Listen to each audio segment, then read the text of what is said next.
We live? Hey, all right.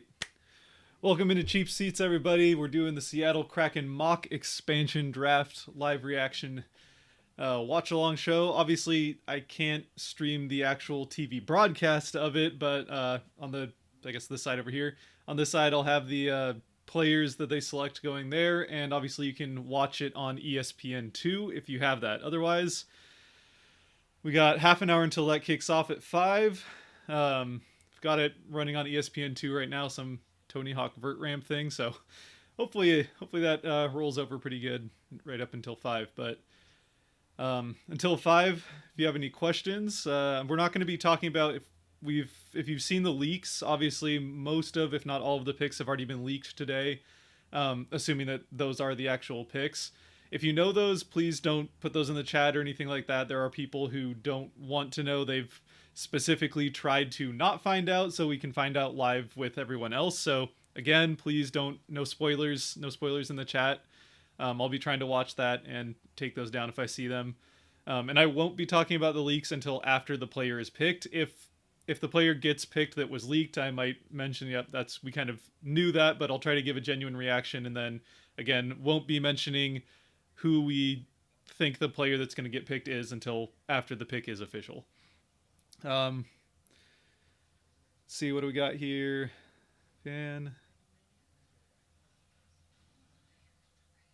All right, new fan from Spain. Welcome, welcome. It's got to be pretty late over there. Staying up late to watch this expansion draft. I love it. Awesome.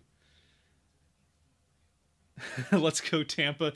Tampa's had a good run for a couple of years now, so we'll see how they handle that cap situation. It's gonna be a wild one, and I guess we'll see today if Seattle does them any favors and takes one of those contracts off their hand, or maybe there's a side deal. That is the one thing with the leaks. We haven't seen anything about side deals. All we think we know at this point is some of the picks.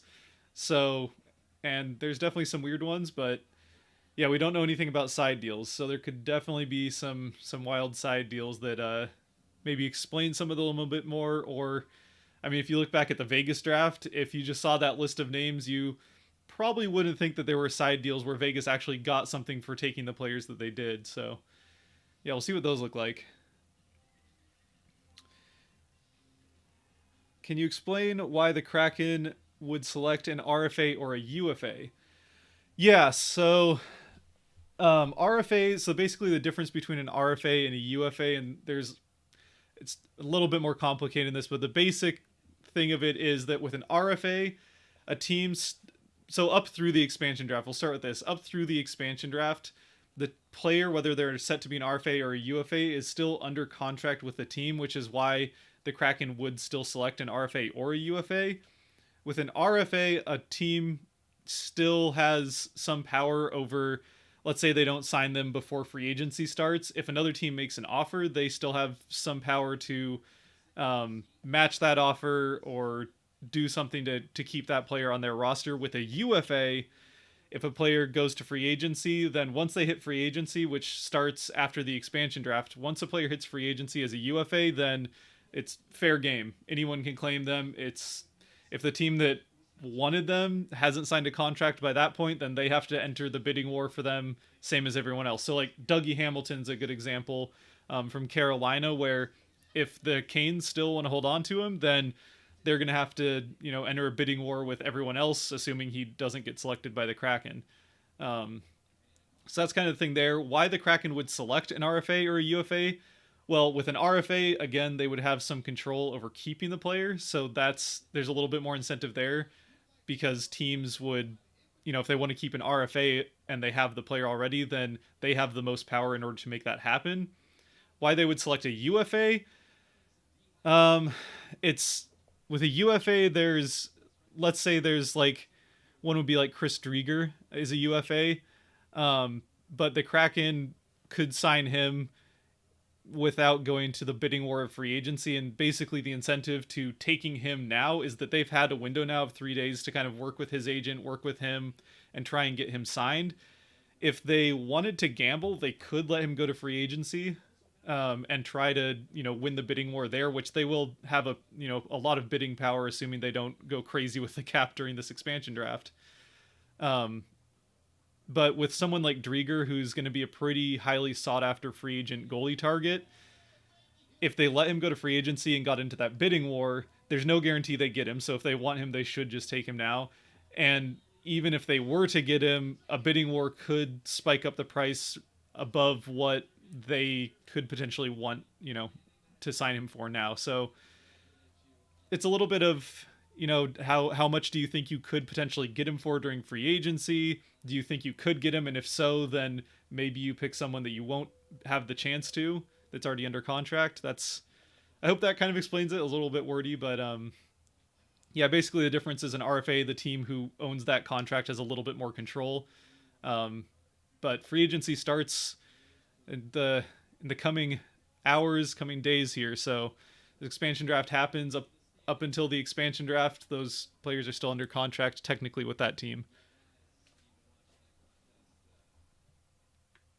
Good morning from Germany. All right, again. How's it going, Jack? Seen you in the comments before. Must be, again, pretty late over there, I would imagine. Staying up late to watch this.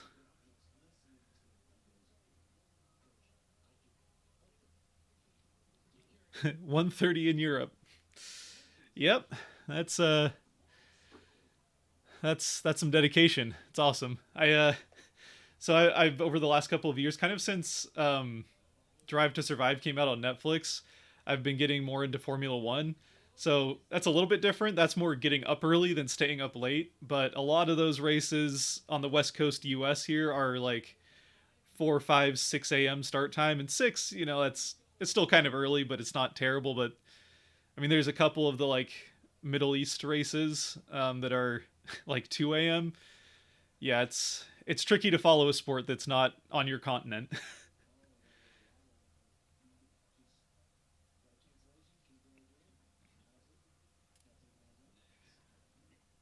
Looking at some people looking at getting jerseys here. Yeah, we if you haven't already seen it, I'm not gonna I don't think that's anything that people wouldn't want spoiled. But basically, jerseys, it sounds like are gonna show us the jerseys, the final jerseys, which I'm assuming will be something like what Vegas did during theirs a few years ago, where they'll probably show it for the first time with the first player that comes out on stage wearing the jersey. It sounds like they're gonna show both home and away.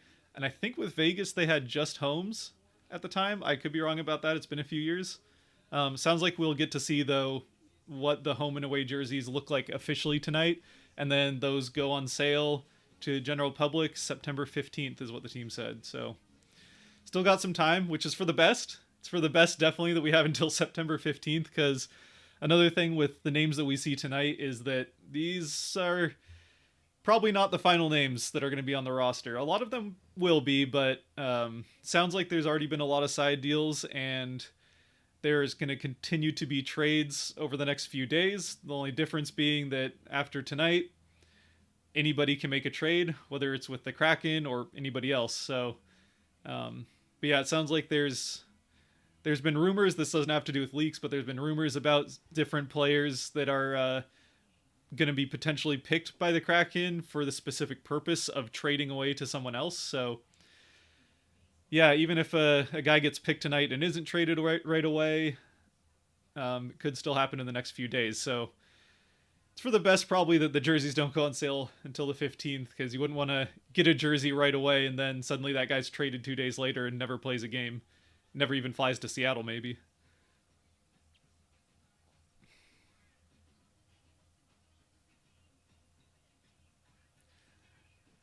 Liked your stuff from Brendan. Liked your stuff in the past. Possibly disgruntled Sabres fans switching sides. Yeah, there's it's hard to blame me for being a disgruntled Sabres fan. Believe me, Seattle fans understand all too well the struggle that the Sabres are going through with not so much the Seahawks, obviously, but the Mariners. It's been, I mean, you think it's bad with almost a decade now of no playoffs, and granted, NHL playoffs are much easier to make, but Mariners are looking at 20 years now without the playoffs. So, yeah, it's been since they won 116 games, they haven't been in the playoffs. It's been It's been a rough road, but sticking with them for now.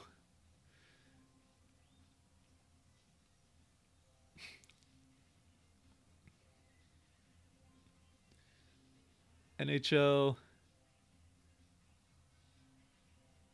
All right, all right. Thoughts on the Sounders game tomorrow at Austin FC? Uh, well, from what I've seen, the Sounders are doing pretty well.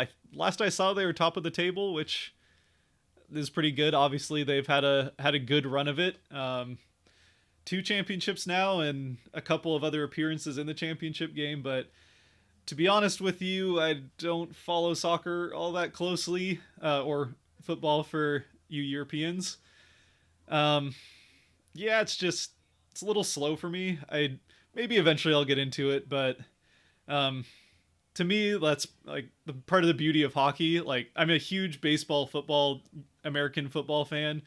Um, but it's great. Like hockey is great because it's live action. Obviously, basketball is the same way, but there's no breaks. And to me, hockey is kind of like you took soccer, put it indoors, so there's no. I mean, there is some out of bounds, obviously, but a little bit faster pace. Then you put it on ice and put knives on people's feet, and it's just soccer, but way faster and more entertaining. So if you're, I don't have a lot of thoughts on the Sounders or soccer, but for soccer teams, as far as that's concerned, I'm go Sounders, represent Seattle. Favorite color, green. I was hoping the Kraken would go green and blue for their colors.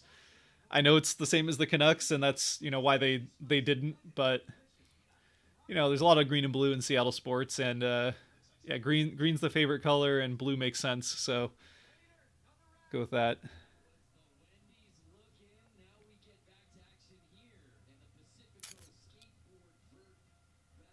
Gretzky is great at field goals, I hear. Yep.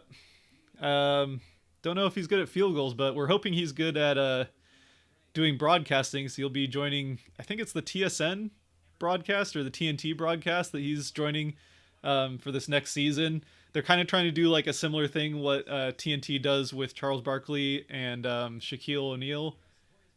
Shaq, I guess, is probably what you most best known by. Sounds like they're trying to do a similar thing with Gretzky, and I want to say Messier is the other one, which those aren't the two biggest personalities compared to like Shaq and Barkley, but we'll see how it goes. They're definitely big names, and yeah, TNT knows what they're doing, so maybe they can bring the personality out. Be fun to see. I love having knives on my feet. Yeah, well, I guess it would be hard to do street hockey or anything like that with ice or running around with your feet on.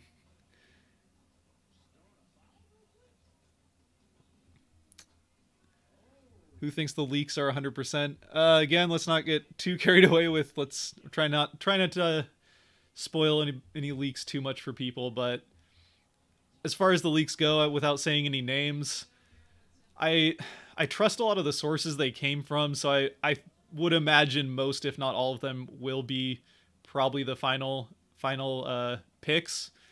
But the Kraken have been pretty shifty, pretty good at keeping secrets and diversion so far to this point with name release, with um, coaching, who they chose as the coach. Nobody saw Hackstall coming until the day of, so maybe they still got some tricks up their sleeve. And even if all of the leaks do turn out to be 100% right, the one thing that nobody knows is what the side deals look like, or nobody outside of the GMs that made those deals. So yeah, again, we'll keep the leaks out of the chat, but I guess we'll see. And even if they do turn out to be right, we still have a lot of side deals that we don't know anything about. Favorite baseball team is the Mariners. All right.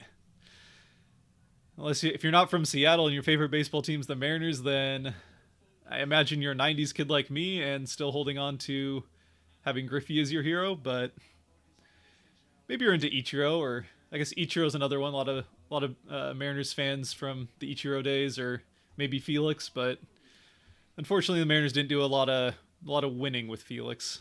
Not his fault at all, but not his fault at all. But yeah. Owen Talks Hockey says, hey. Hey, Owen.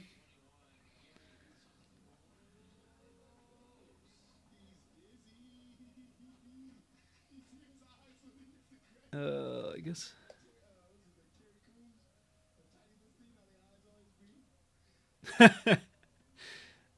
I guess you're not into controversy because people say he can't get field goals anymore.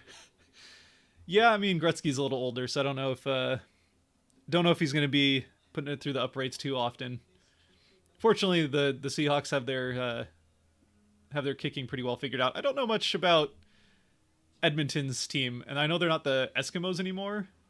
I can't remember what if they changed if they're just Edmonton football, like the Washington football team. Um, Maybe Edmonton can use a kicker.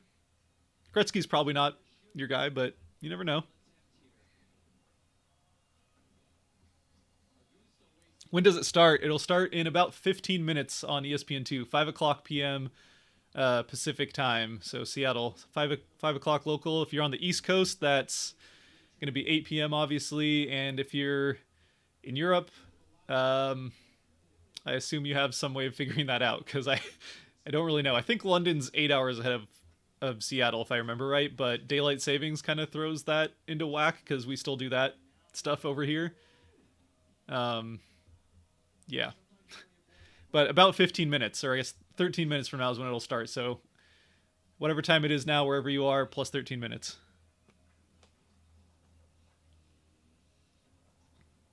Do you have a favorite NHL player, past or present?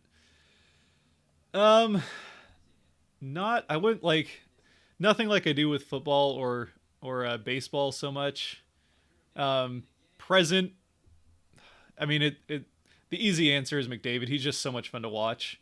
Um, McKinnon. So up until now, up until the Kraken get started here, I've been an Avalanche fan for the last few years. Which last couple of years outside of the playoffs has been fun, but not too great for a few years before that. Full favorite. I was back, so I started out as a Canucks fan because they were the closest thing to Seattle. Born and raised in the Seattle area, so they were the closest thing to Seattle, and the Sedin brothers were probably my favorite. Just it's so cool having like brothers, especially twin brothers, on the same team, and especially as good as the Sedins were. That was fun. Plus they had red hair, which obviously I can relate to. Um, yeah, I'd probably say the Sedins are probably the one that have been my biggest favorite throughout time, and current player. Yeah, either McKinnon or McDavid. Obviously, that's not like a out there answer. Um, was a big fan of Luongo as well. That's kind of why I stopped being a. That was Tony Hawk's going crazy out here. We got some Tony Hawk vert ramp X Games thing for the next 10 minutes until they switch over to the Kraken broadcast. But yeah, I was a big fan of Luongo. That's part of the reason that I stopped.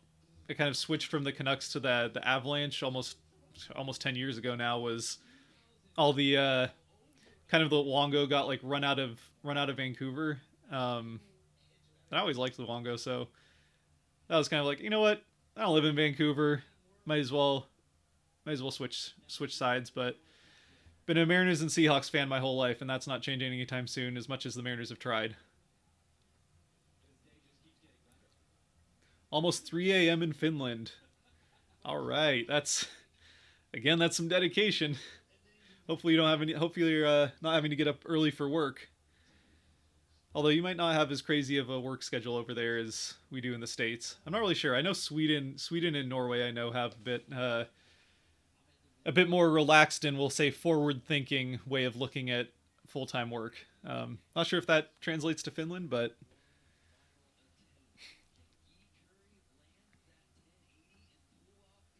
Kraken should pay some gorge music on their grunge music, my bad. Kraken should play some grunge music on their matches. I wouldn't be surprised. They've said for quite a while now that when it comes to stadium music, and I would imagine you'll probably get a taste of it during the expansion draft here, that they're gonna lean pretty heavily on local music, and grunge is definitely a Seattle staple. I'm sure we'll get some Pearl Jam as well. Macklemore, I know, is there right now doing Macklemore things. So, and I know not people got a lot of Macklemore all kind of condensed into one, so not everyone's as crazy about him anymore. But I still love Macklemore. The "My Oh My" song he did as a tribute to Dave Niehaus was still probably one of my favorite songs of all time. So I still have appreciation for him, and he loves Seattle sports, so can't go wrong.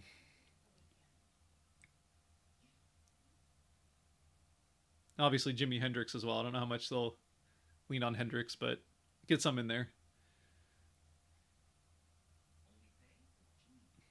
What are the props in your background? Oh, okay. Thanks, Kate. Yeah, we got a Seahawks helmet back there. A lot of over on this side's a lot of Mariners memorabilia. A lot of it's free giveaways from games, like the Edgar Martinez sign. A couple of bobbleheads that I think I actually probably got from like I haven't gone to a lot of bobblehead games. Those tend to be pretty popular. People like bobbleheads, but found a couple for cheap at like Goodwill and stuff. Um, got a Seahawks Super Bowl hat back there. It's actually grab that. It's actually got it signed Kenny Easley. Saw him at one of the games. I think it was his jersey retirement. It's kind of like the original Earl Thomas. I mean, sort of. But Hall of Fame safety from the good old days. Back when the Seahawks had those retro green and blue uniforms. And then we got the Kraken rum special Seattle bottle. And a couple of pucks. Released the Kraken puck, and Ron Francis signed one that's sitting under that Griffey bobblehead. It's probably hard to see, but those are back there. And the hockey stick is the one they gave out to all of the season ticket holders. So it's a pretty cool thing I got sitting back there. It was a very, very expensive hockey stick, but it came with free season tickets. So, what are you going to do? Dave Niehaus is a legend. Absolutely. What's up, John? How's it going? Representing Bellingham.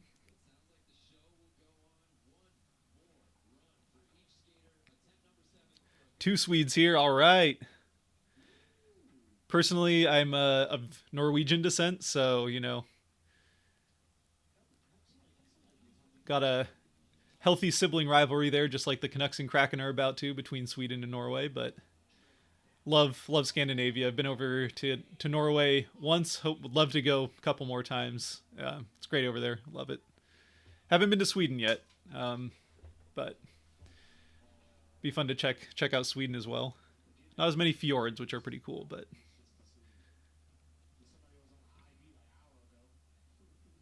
what is your first sports memory, and when did you first watch hockey? First watch hockey, I would have to imagine was a Seattle Thunderbirds game. I can't say when that would be. Probably sometime in the late '90s. I think it must have been T-Birds. First sports memory is probably my first active memory. I remember watching the Edgar Martinez double that sent the Mariners to the ALCS in '95. I didn't have any idea what the context was for it. Obviously, probably the biggest moment in Seattle, certainly Seattle Mariners history, outside of the championships, maybe. Oh, they're going crazy on the Tony Hawk thing. 12-year-old just hit a 1080. This is recorded, though. I saw that on Reddit a while back. Hit a 1080 in front of Tony Hawk. That's kind of cool. But I got 5 minutes until we're getting to what we're all here for. But yeah, the Edgar Martinez double. That's the first sports memory. No idea at the time what the context was of it. I just kind of was. It was another baseball game to me because I was pretty young, so I didn't understand what was going on. But I understood the Mariners won, and that was fun. And then everyone was going absolutely nuts, and that was kind of like just another win, which the Mariners actually did a fair amount back then. Um, can't forget about the Tacoma Sabres. Yep, and the before my time, but the Seattle Totems are another one that's there. Then, of course, I'm sure we got some Everett Silvertips fans in here, maybe even some Spokane Chiefs fans, and of course the Chiefs or Spokane, the Chiefs arena, as well as Everett and Showware down in Kent will be playing host to the 3 Kraken preseason games. So while we wait for the finishing touches to get put on Climate Pledge Arena, they'll be playing the 3 preseason games around Washington, which is, I think it's pretty cool, honestly. Like, I get that people really want to see the team, and those stadiums are nowhere near as big as Climate Pledge will be, but especially going out to Spokane, I think that'd be a cool thing, I think, for them to do, like, once a year for one of the home preseason games. It's across the state, get those fans involved a little bit more, so they don't have to, like, make the 5-hour drive over to Seattle to watch a game.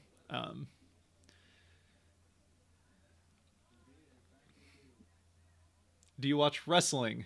I assume you mean WWE, I think. I don't really watch MMA. WWE, a little bit. I watched a fair amount of it in college. One of my good friends was pretty into it at the time, and it was fun to have a couple of beers and watch the WWE for a little bit. I actually went to one WWE event in Seattle when I can't remember what his name was, but he's like the yes that guy. Is from Seattle, so I should probably know his name, but it was his retirement event. That being said, he, I think, has come out of retirement since then, but that's the WWE for you. But no, I don't really keep up with it anymore. Kind of like I'll watch the Royal Rumble. That's kind of fun, but outside of that, no, I don't really keep up with it. Nordic countries forever, or takeover. Sorry, that's right. I got a actually Norwegian flag back here somewhere. I'll pull it out eventually. Pull it out, but pull that out later maybe. Everett, all right, go Tips. Knew we would have at least a couple in here. I got this close to scoring a hat trick on the Silver Tips home rink in beer league right before COVID. It was actually the last game before the Greater Seattle Hockey League shut down play for COVID. It was I had 2, and then third period I hit the post on basically an open net. It felt bad, but it's a great arena. I really like that arena. AEW is better than WWE. I'll take your word for that. I pretty much watched whatever my friend watched, and I think it was pretty much all WWE. I know there was some NXT, I think is what it is, but I think I don't know if, I think AW or AEW is probably, I think that's not affiliated with WWE, if I remember right, and NXT obviously is, so don't really know. Any Supersonics memories? I didn't grow up with basketball, unfortunately. I did go to a couple of Sonics games. I remember Durant getting drafted, and that was I started to get more into basketball in college because the place I went there wasn't baseball, we didn't have football, so all there really was if you wanted to go watch a NCAA sport was basketball, and the team was good when I was there. So, yeah, I got into basketball then, and unfortunately that was right around when the Sonics left Seattle. So, hoping they come back, and I think there's a good chance of that. Sounds like the NBA's, up until last year they were saying absolutely not on expansion, but then COVID hits, you start losing revenue, and now suddenly a couple $1 billion of expansion fees sounds pretty nice to them. So, and Seattle, they've said, even for the last few years before they were talking about expansion, they've said Seattle's the place they'll come back to first if they do expansion. So, love for the Sonics to come back, and I'd absolutely get into them if they do. Not super into basketball. I did see the Bucks won it last night, or maybe those 2 nights ago. I think it was last night, which is awesome. Love seeing like a smaller market or like non-traditional teams win the championship. Bucks Suns final, I absolutely loved seeing that. Like, get the Lakers out of the finals. I don't want to see the Lakers win again, or the Celtics. None of that. Favorite Washington State-born NHL player? Hard to not say TJ Oshie. I mean, I know it's kind of a sore subject right now because there's a lot of people that were hoping he would be exposed, and he wasn't, which I kind of didn't think he would be. I think Washington's still trying to or DC is still trying to squeeze a couple of more years out of the championship window, but and they need Oshie to do that. Um, yeah, it's hard not to go with TJ Oshie. As far as who's available, like we'll see if a trade happens and Tyler Johnson ends up coming. He's from Spokane, and if he ends up coming back, they Tampa would have to pay through their teeth though to have Seattle take Tyler Johnson in the draft. So I don't know if they'd be willing to do that, but how old am I? Sneaking up on 30. Sneaking up on 30. So, oh, here we go. We've switched over. I'm gonna turn this up a little bit. I can't turn it up fully. I can't stream it, obviously, so you might hear a little bit of it in the background, but copyright reasons, I don't want to get taken down. So we on ESPN2, if you have access to that. Obviously, the stream here is a little bit behind. I think we're probably about 30-40 seconds behind. So if things happen and I don't react to it right away, that's probably why. Here we go, Seattle Kraken. All right.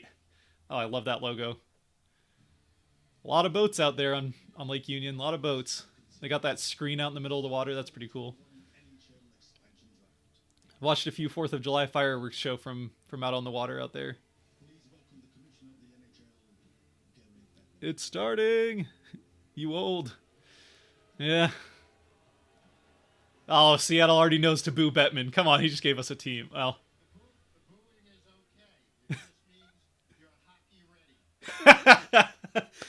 He does have a sense of humor.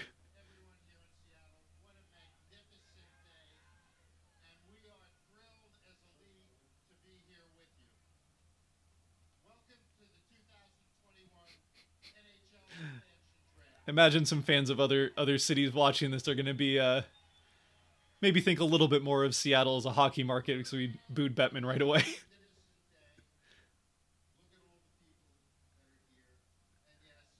Say hi to Brazil. All right, Brazil. Awesome. Love it. Love seeing the support from outside North America. It's awesome.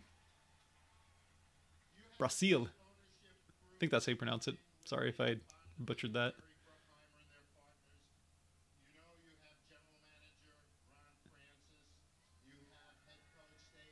Excited for Seattle.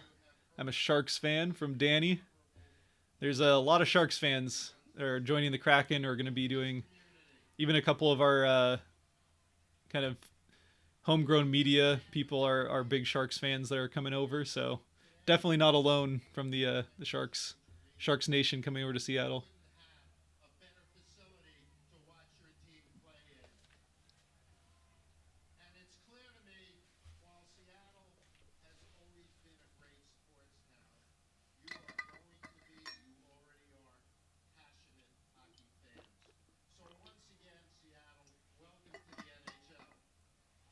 Thanks, Gary. Welcoming to Seattle, the NHL.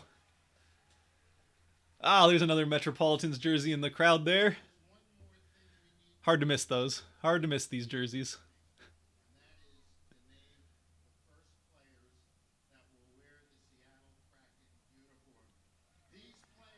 The first players hunt. Luke Henman's going to take exception to that, Gary.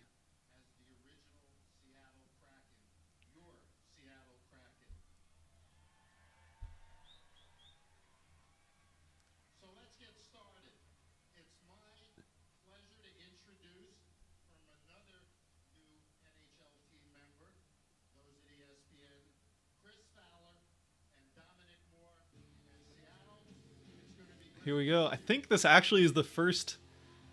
Obviously, ESPN had NHL rights before, but it's been a while. NBC's been going strong for a long time, and obviously ESPN and TBS are taking over next year. And I think this is actually the first NHL event ESPN's doing with this new deal. Obviously, people have mixed feelings about ESPN, but they do a much better job of marketing the sports that they cover than NBC did. Excuse me. So even if they don't have the best analysis for hardcore fans, they're going to bring in a lot more eyes, I would think, to the sport, get a lot more casual fans interested, and ultimately that's the best thing for the sport and for the NHL. So even if you don't watch much ESPN, if you're more of a diehard fan because it's a little too wackadoo for you, if you will, then I think it's still going to be good for the sport, and you can just choose to not watch it if you're not into it.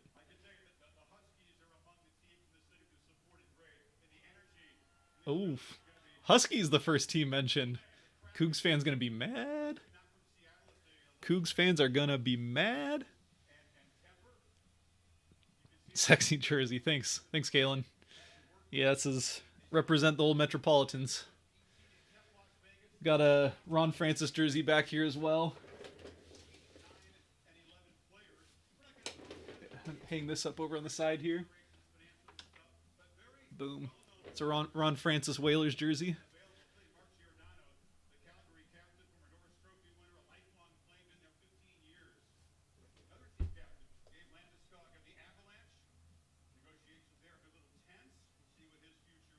Talking about some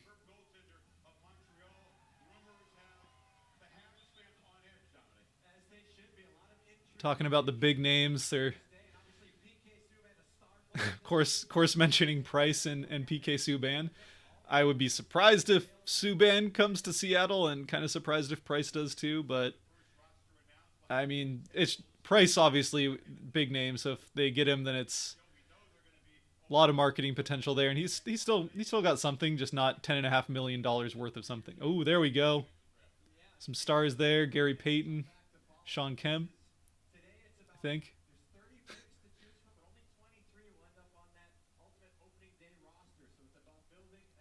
Marshawn Lynch is supposed to be there as well. Sue Bird.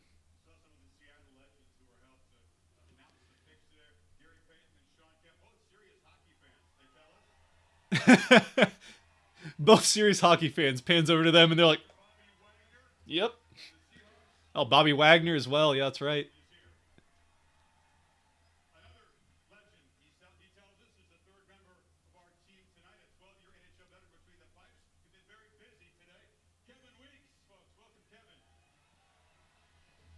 Oh, there's Kevin Weeks. I thought he was supposed to be going around the city. They pre-filmed a bunch of stuff with him. So if you see him on the stage and then all of a sudden he's at Pike Place Market, yeah, they pre-filmed some stuff. Uh-oh, mic's not working.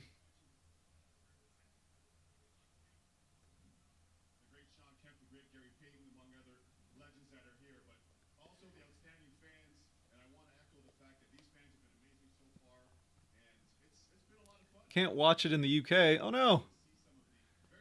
We'll try and obviously I'll have the sorry on this side we got the you'll at least be able to see the picks. I'm sure you could find a stream online. I don't know where. Sorry, I don't know much about stuff in the UK. If you have although I guess even YouTube TV, I don't know if that's in the UK or if that would be different there, but that's how I'm watching it through YouTube TV right now. Mostly because I just not doing cable, which we'll have to figure out how that works with Root Sports, but it's something for another time. Ron Francis, all right, there he is. He's gotten enough sleep to at least be able to walk out onto the stage. That means he's been a busy man over the last couple of days. Can't imagine he's running on too much sleep right now.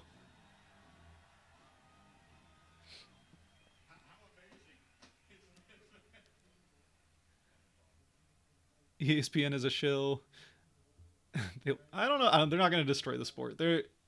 I don't know that they'll do a great job of covering it for hardcore fans, but I mean, we've seen and obviously the NBA does a lot of it themselves, but we've seen what they've helped the NBA do. Like the NBA and NHL, you have to remember coming from a similar place a few, couple decades back when ESPN lost the NHL in the first place, and obviously again, NBC I think has done a pretty good job as far as covering the sport is concerned, but as far as advertising it, not so much. And ESPN just has a lot more eyes than NBC does.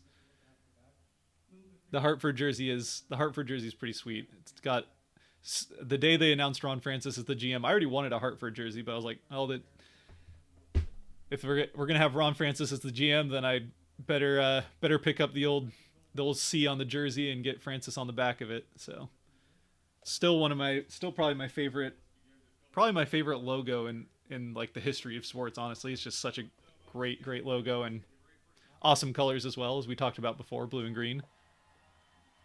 Oh, do we got a pick already?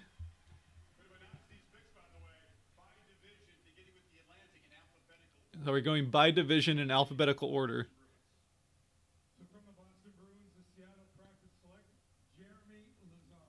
Jeremy Lauzon is the first pick. All right. First pick, Jeremy Lauzon. I got a little thing here. How about that? Yeah, Jeremy Lauzon is a good defensive player. Young guy. Cheap contract for one more year. He'll be a top pair, probably top 4 defenseman, I would imagine, right away, and a top pair defenseman coming in the future here. Hopefully they don't go too quick here. I've got to keep up.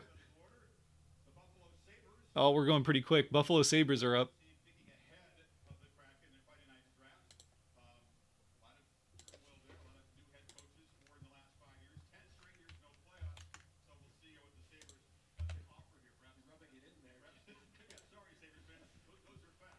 Oh no, they're going after Sabres right away.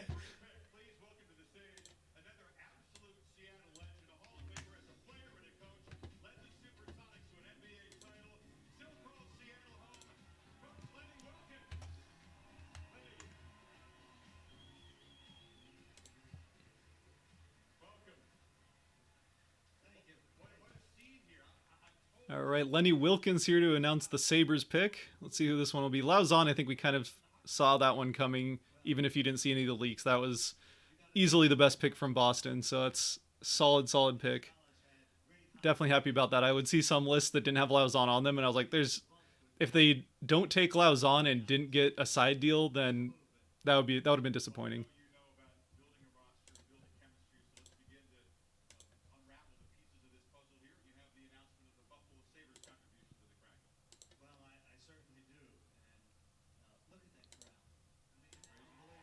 Oh, Lenny Wilkins milking it, milking his time.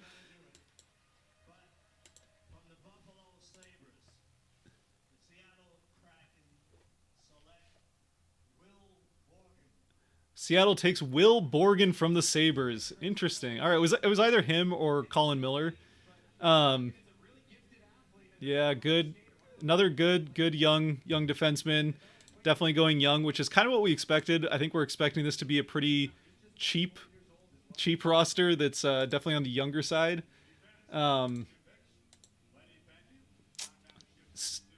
Pretty solid. You know, they have him at 6'3", 205 pounds, but pretty good. Building a good young D line for the future. Lauzon again will be able to contribute right away. Borgen maybe gets third pair.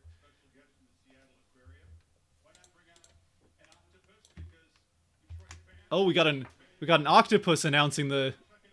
Okay, they're announcing Detroit's pick with an octopus. Makes sense. I don't know how he's gonna say the pick, but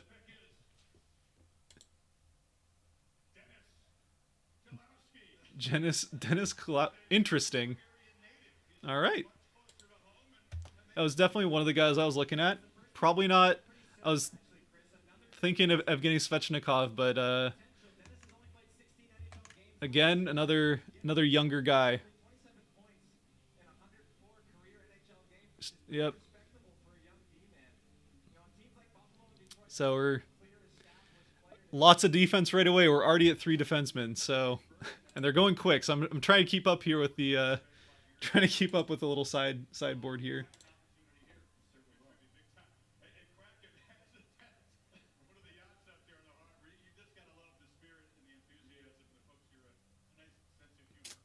Dennis Cholowski.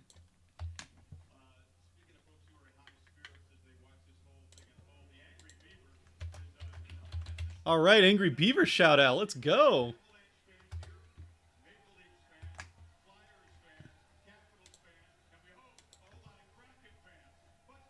Well, I mean, they'd be wearing Kraken jerseys if we had them yet, but there's a guy with at least a Kraken shirt and a Hopefully this isn't too loud. I'm going to turn it down a little bit. I think it might be a little loud.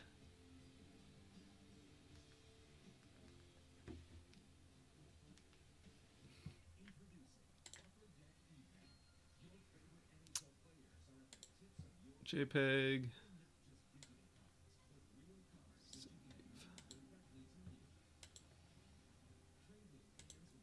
All right, there we go. So we got the picks in there. So we had Jeremy Lauzon from the Bruins already. Again, kind of who we were expecting from the Bruins. I think it was going to be a surprise if the Bruins were, if that was not who they went with from the Bruins.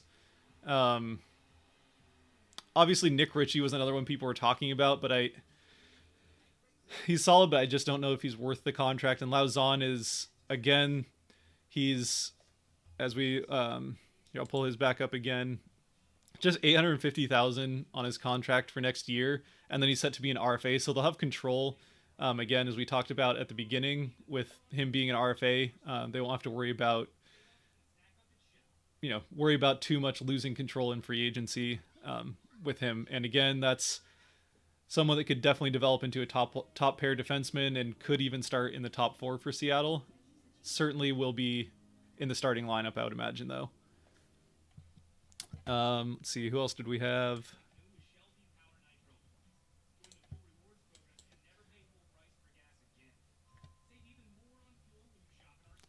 And it was William Borgen is another one. That's, again, a younger defenseman, again, less proven than Lauzon. He's, how old is he? Let me pull that up again.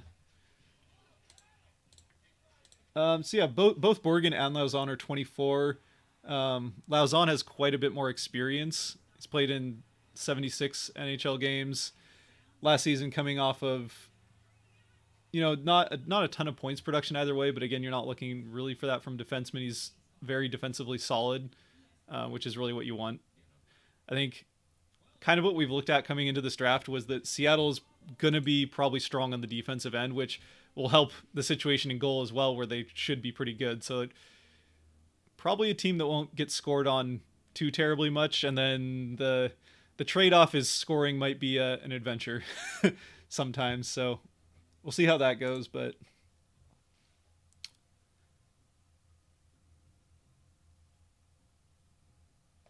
guys, can you stop spoiling it? Oh, are we having...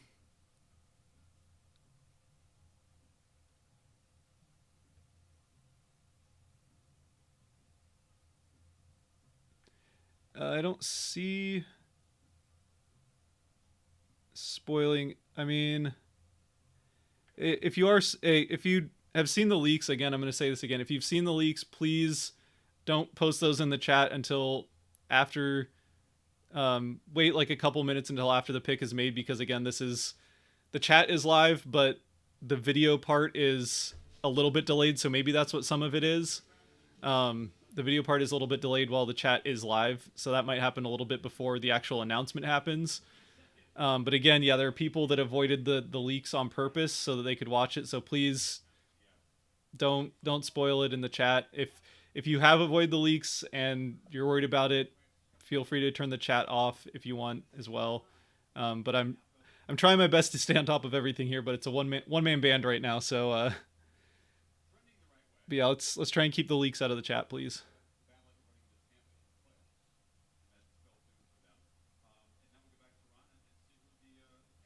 Cholowski and Borgen are both AHLers. Yeah, probably. Honestly, probably right away. Probably at the start. Honestly, they could even get traded as well. Florida, they're taking Chris Drieger. Yep, this one I think we kind of saw coming for a while. And there it is, the first Kraken jersey. All right. I kind of figured he would be the first one on the stage in the jersey, and there it is, our first look at it. Looks basically like what they talked about a while back. Is what they released when they released the name. This is basically the exact same jersey. So we've kind of already seen it, but now it's official. That is officially what the jersey looks like.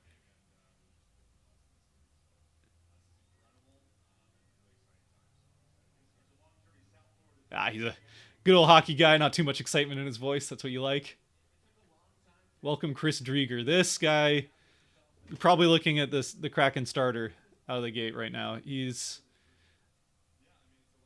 coming off of a very, very good season. He was fifth. Let's say they say fifth in the NHL, but yeah, a 927 save percentage. Let me pull up his.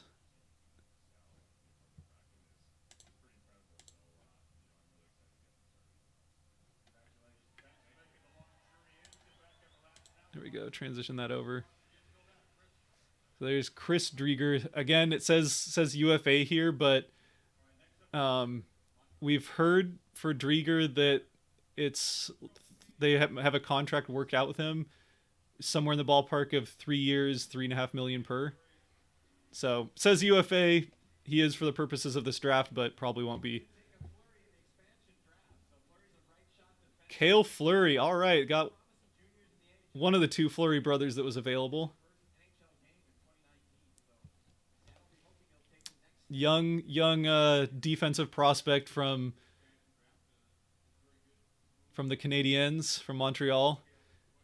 Could turn into a pretty good player. Not a ton there right now. Just one goal in 41 games last year. So again, this is kind of more of a prospect, younger defenseman for the future. But the big news there is it's not Carey Price. Not Carey Price.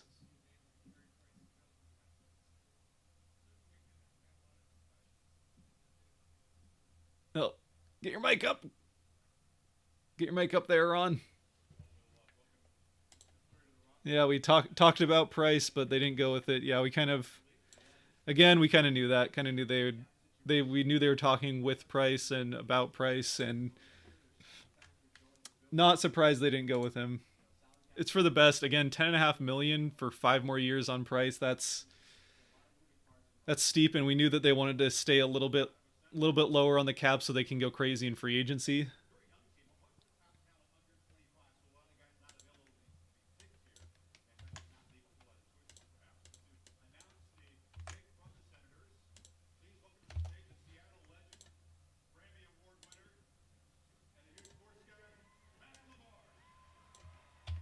All right, here comes Macklemore to announce the Ottawa Senators pick. Crowd's at least excited about him.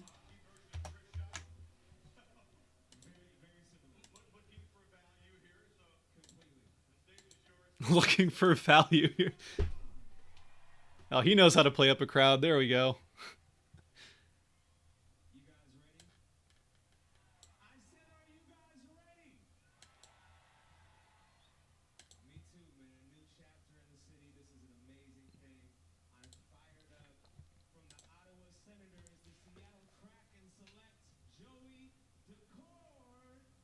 Joey Decord from the Ottawa Senators. All right. This is probably your AHL goalie unless he gets traded. I would imagine, unless... I mean, they're going to pick another goalie, and there's Kapanen from Minnesota still out there, and Vanacek as well.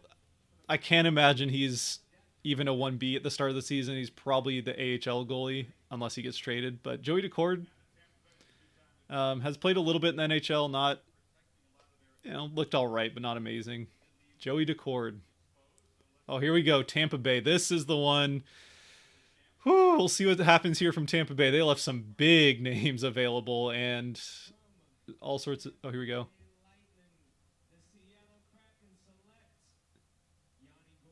Yanni Gourde. All right, so no Tyler Johnson. A trade did not happen, I would imagine. But Yanni Gourde. All right.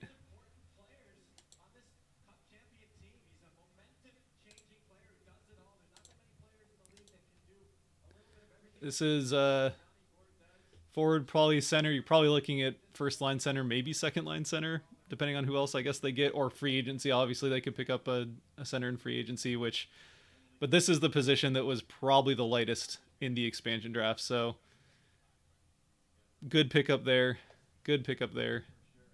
It's obviously you're helping out Tampa Bay a little bit because you're taking off one of those big contracts with all the cap issues they have, but he's a good player, so, help yourself first and then worry about whether or not you're helping someone else. He's good. Yep. Yes, he is. Yes, he is.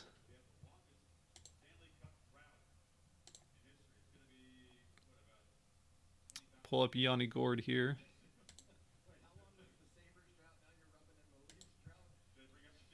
Oh man, they are just going in at other. ESPN is these guys are not pulling any punches, going after the Leafs now as well with their drought.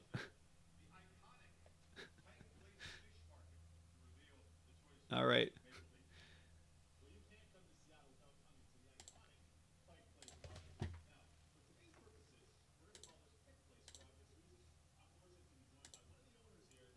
Pick place. Oh boy. I mean, you're gonna get that from get some bad puns. Gonna get that from anyone.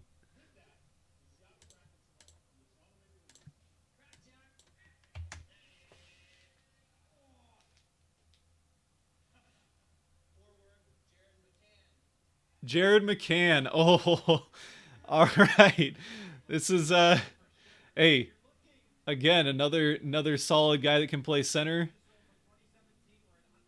Picked up from Pittsburgh by Toronto just a couple of days ago for um was it Philip Hollander, I think, and a seventh rounder, and then was left exposed the day after he was traded for, and they got him in a Leafs jersey there, but I don't know if he even had time to put on a Leafs jersey. So,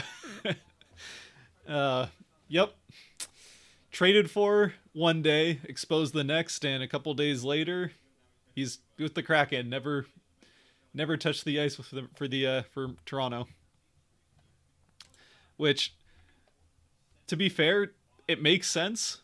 It makes sense because what they basically they end up protecting Kerfoot by having McCann get be the selection. They basically end up protecting Kerfoot for Hollander in a seventh, while the rumors were Seattle was looking for a first and a third to not take the first guy that they want.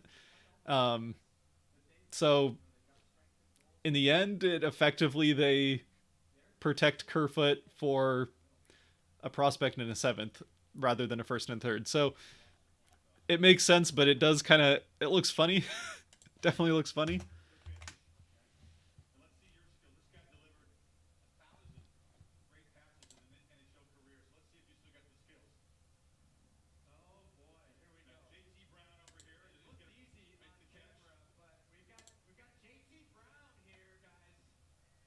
Oh, JT Brown, all right. He's gonna be the color analyst on TV for the Kraken. Good to get him involved.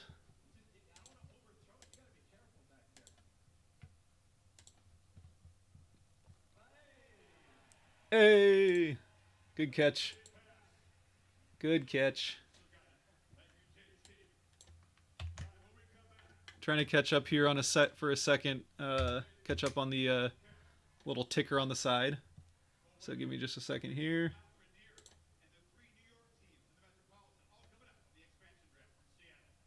All right, taking a quick commercial break, which is good because I needed to get caught up here.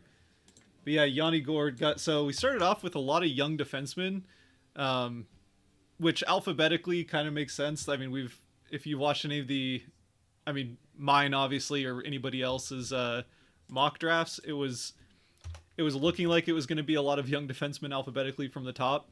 Um, but getting Jared McCann now and Yanni Gord again, center and forward is going to be the hardest spots to fill, but that's a couple of pretty solid picks there. Obviously, we're not looking at a superstar isn't going to be on the forward end for Seattle or really even on the defensive end right out of the gate. But again, Gordon McCann, assuming they don't get traded, because still a lot can happen before the start of the next season. But both Gordon McCann, solid players. Um, definitely will be able to contribute right away in the top six for the Kraken.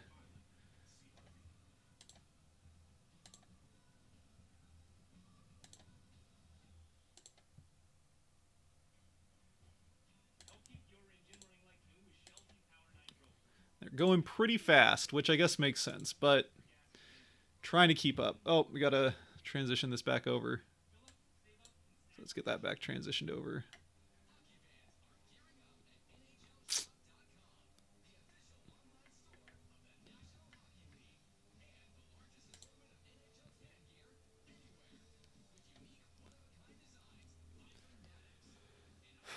Let's see how are we doing on the chat over here.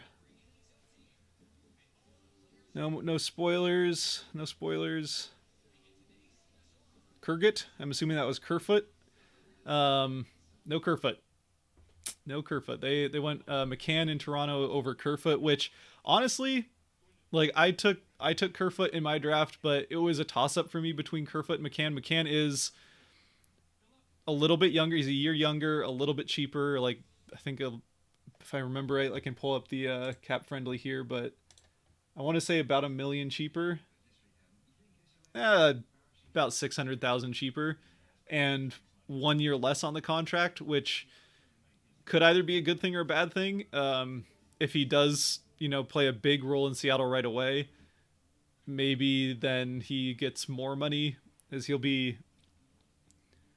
I guess he will be an RFA at the end of next season. So again, that may be part of it. Kerfoot would have been a UFA in 2 years, so a little bit more control. It is one fewer year of the contract, but a little bit more control with him going to be an RFA next season. Are the trades after the draft? I don't know. I was kind of we heard rumors that there was a lot of side deals. Yeah, I don't know if they're gonna talk about those during it or not. We'll certainly find out about them. They'll have to, because Seattle will have picked up, especially draft picks. We'll know that they'll have picked up draft picks, and teams can talk about the deals they did, and we'll find out about them sooner rather than later eventually. But yeah, I don't know if they're going to announce them or not. None of the guys they've picked so far or announced the picks of so far are really ones that I thought were, like, looking at them, none of them I think would be like they would have had to attach a draft pick or like a player to make that happen. Yanni Gourde's maybe the only one because they are helping out Tampa Bay by taking that contract, but again, even with that one, like, Gourde's a really good player, and I think that's just a situation where Tampa probably just said, you know what? Take who you're going to take. If you decide you want Cal Foote for a cheap defenseman, then good for you. But again, help yourself and then worry about whether you're helping someone else in this case. So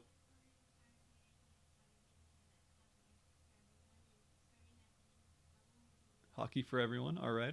Good. Yeah, this is something the Kraken have been pretty forward with, even since they basically turned it or became an organization. Is that they're very, very forward thinking as far as accessibility of hockey for Morgan Geeky. Interesting, from the Carolina Hurricanes. Huh. Definitely was thinking Jake Bean here. So I wonder if there's a trade attached to this one. Obviously, like, Geeky was the next best option, so like maybe they just decided they had enough young defensemen already in the draft available to them, and they went for Geeky because he is a center prospect, which again is harder spot to find in the expansion draft. But yeah, that's another good point. Geeky, maybe that's part of why he took him. Ron Francis actually drafted Morgan Geeky back when he was the GM of the Hurricanes.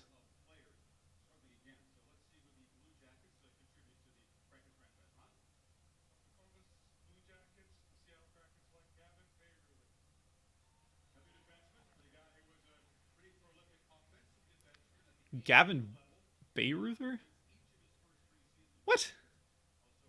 I didn't see that one coming. So from the Blue Jackets, Gavin Bayreuther. Max Domi was available. He had an injury that probably was going to hold him out for the first month or so of the season, but haven't talked about any. Haven't talked about.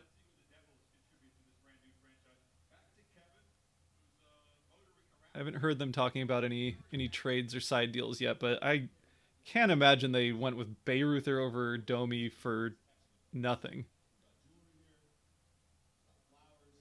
Can't imagine they went for Bayreuther for. So I don't know if we're gonna find out about picks or not, or sorry, about side deals.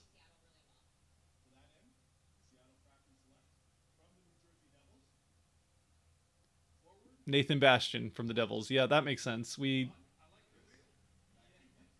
kind of saw that one coming. I'm trying to figure out like if there's any way to hold on. I'm trying to turn up the volume a little bit so I can see if yeah, so Bastion's that's who I picked. So this is a pick that I'm fine. He's big, 6'4", 6'4", 205. So he's big. Doesn't the kind of scout on him is he doesn't skate super well for a forward, especially. So probably doesn't turn into a top six or like that down the road. He probably doesn't project into that unless he just becomes a great skater out of nowhere. But could maybe be a third liner down the road with that size. Still young guy with a potential future. We're gonna, I think. Oh, so Subbird's in the at the Olympics. Interesting. I guess obviously makes sense.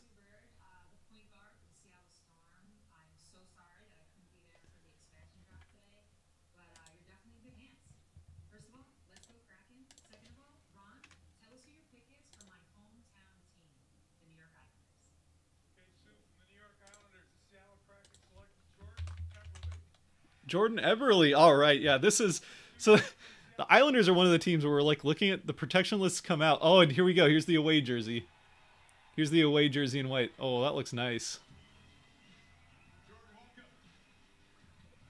Still, like, I like the home one better, but I gotta say, like, the logo is big on the front of it, which is I'm a huge fan of. Like, there's so much space there. Have a small logo, just kind of like, gotta use that space somehow. It's I can't wait to get my hands on one of those. That was a nice looking jersey.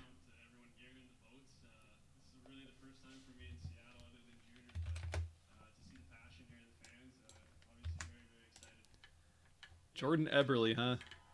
That's pretty.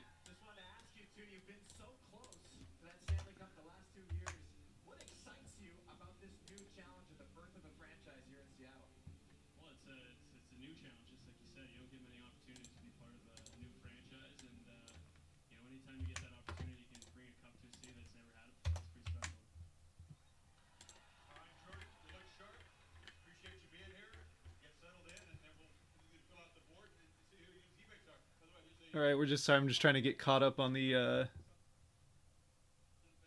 Oh, having some mic issues. I'm just trying to get caught up on the little feeder or reader thing on the side there.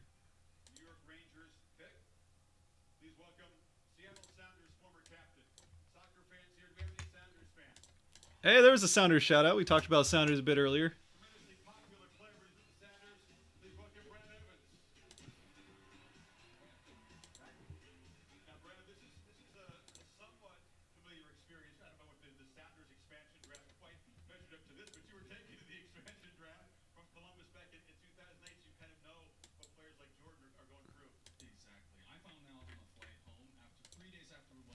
Oh, and we got almost forgot Morgan Geeky.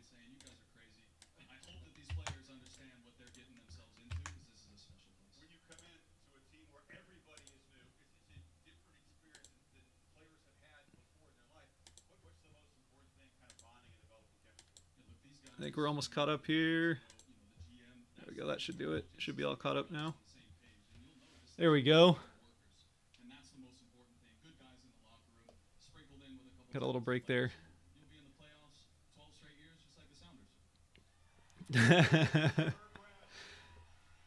So he's got a talking a little bit about being an expansion team. Yeah, the Sounders have. Here we go. Colin Blackwell from the New York Rangers. All right, like, yeah. So like they mentioned, very reputation for being very hardworking. This was another guy that was a surprise. Not like a necessarily big name surprise, but a surprise to see on the protection list. It wasn't even a guy that I think I even talked about in my Rangers video because I just kind of assumed they would protect him. Now he's coming to Seattle. A couple other kind of the guy they passed on to take Blackwell and the guy that I took in my expansion draft was Julien Gauthier. Um, Blackwell's a little more established than Gauthier. Let's see, where are we at with Blackwell as far as contract? Again. So this is another a center, obviously, but he's cheap, which is probably part of the reason they went here. And 725,000 next year, then set to be UFA at the end of next season. Assuming he stays part of the team, this is very clear that they're going towards being a keeping this roster cheaper. So especially when we get to we'll see what happens when we get to some of the bigger contracts we looked at in mock drafts, but this is a pretty cheap roster so far. I haven't been keeping up on the bottom there. Sorry about that. They've been going too fast, so I haven't kept up on the bottom there. But I'm trying to keep the side going as much as I can. Your TV broken.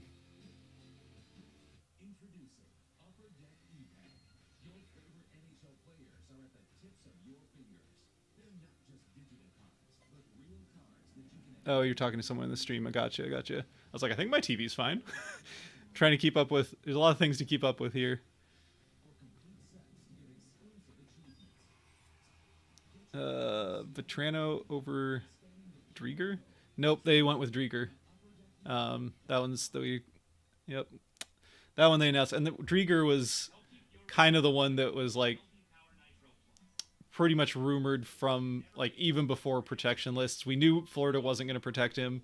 And so that was like, he's a UFA. Florida's not going to protect him. He had an incredible season last year. So Drieger was kind of the one that was like kind of not Fleury in like how much experience he has coming to Seattle, but like kind of that similar. We've known for a little while now that was who they were going to take, and obviously it's official now. But Blackwell third line, yeah, probably good fit, assuming he stays with the Kraken again.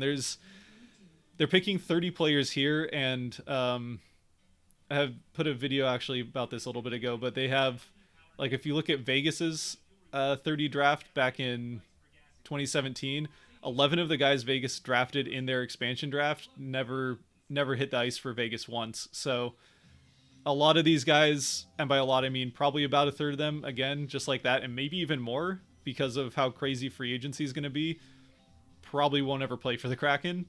But and Blackwell, you never know. These again would be a solid third liner, but that's definitely a guy that I wouldn't. Obviously, jerseys again aren't going to be on sale until September 15th, but that's not a guy that I would buy a jersey of right away, because probably wait till the start of the season to see if he's still on the roster.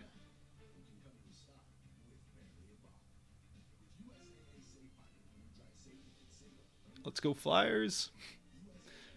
Flyers left up some big names and big contracts, so we'll see what happens there.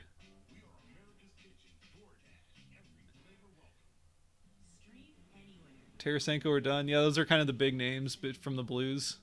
We'll see I'm assuming it probably is one of them. And again, if you've seen the leaks, please do not.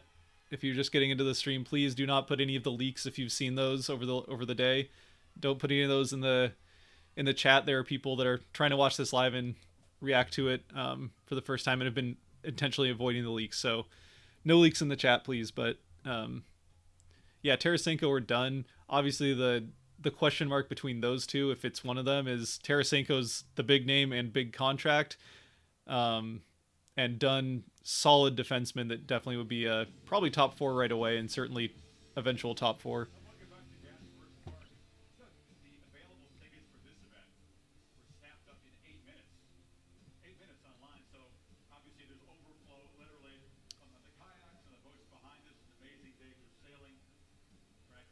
A lot of kayaks out there. All right, that'd be fun. That'd be such a fun way to like.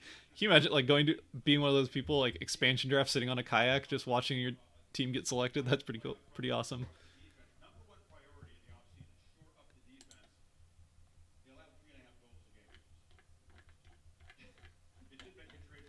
They are just not pulling any punches. Oh man, they are not pulling a single punch.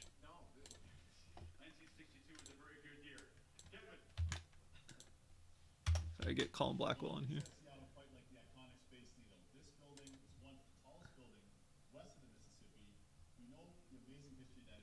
Yeah, Seattle's a couple of buildings that were for like a little bit the tallest building either in the U.S. or in the Western U.S. and very much aren't anymore. But love the Space Needle. Obviously, they're going to get the Space Needle involved. Already got Pike Place involved, and it is Pike Place, not Pikes. It's not no guy named Pike who owns it. Oh, they're letting Paul. Awesome, Paul. You got to announce a pick. That's awesome, or give you part of it.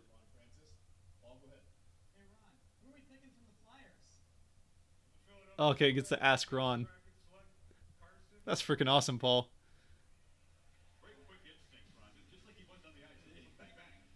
Oh, right to the what? Car Turin Carson to what?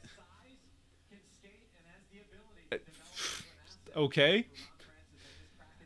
Young prospect AHL guy, I guess. Like there are some big names that were available there. Is side deal? It doesn't seem like they're doing side deals because there's a couple of these names now that are surprises, and we have not seen a side deal talked about. So maybe they're going over that like at the end. Maybe they're just trying to get the picks, and then maybe old side deals will come later. But yikes, that's a if they took Tulowski or I don't even if they took him over if they took him over JVR especially without any kind of anything coming back, that's surprising. But again, we heard there were a lot of side deals and they haven't talked about a single one yet. So I'm kind of thinking that they're just glossing over that now, and I guess we'll find out about side deals later. So I guess we'll see. But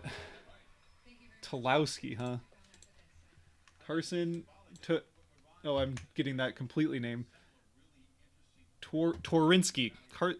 Tulowski. Torinsky.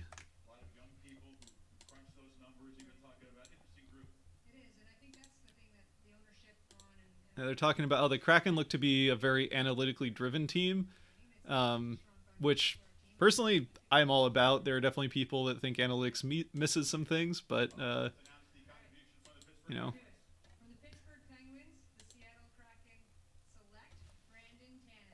Brandon Tanev from the Penguins. See, that's a pick that makes sense. And he's here. All right, another away jersey. He's already got 13 locked in. All right. I mean, obviously, most of these guys are probably going to get their numbers because they nobody to compete with. Henman doesn't have. I mean, 16, but not too many 16s out in the NHL.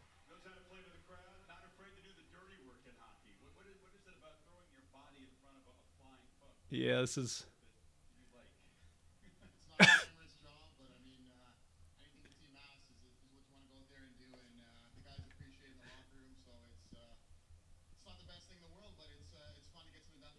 It's not the best. So Tanev talking about talking about he's very grindy player that definitely gets in the way of lots of block shots and stuff. He's not a glamorous job, but you got to do what you got to do. Kind of is what he's saying there. It's pretty funny.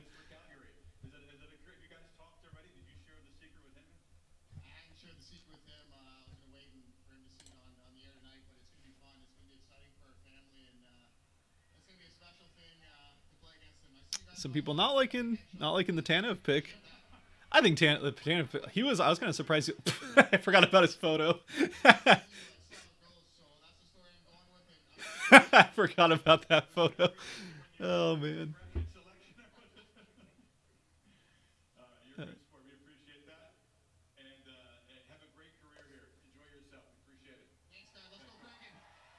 All right. Played to the crowd well. You gotta love it.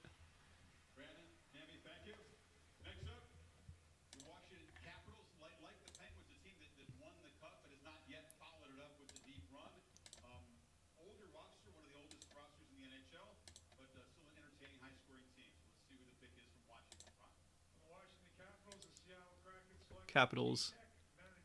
Vitek Vanacek. All right, that's kind of who we expected. We got the second goaltender. This is probably the 1B.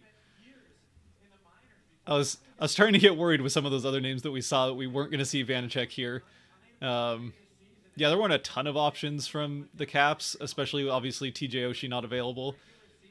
This assuming nothing changes in free agency, I think this is Drieger Vanacek is a solid 1-2 with Drieger probably the 1A, Vanacek the 1B. Let me know what you think, obviously, but it's a solid duo. That's what I had in my mock draft, and yeah, that's good to see. I'm gonna try and get the bottom section here caught up here. Where are we at? Columbus was one where they had that was right. That was Bayruther, which so you had Dean Kukin, Max Domi.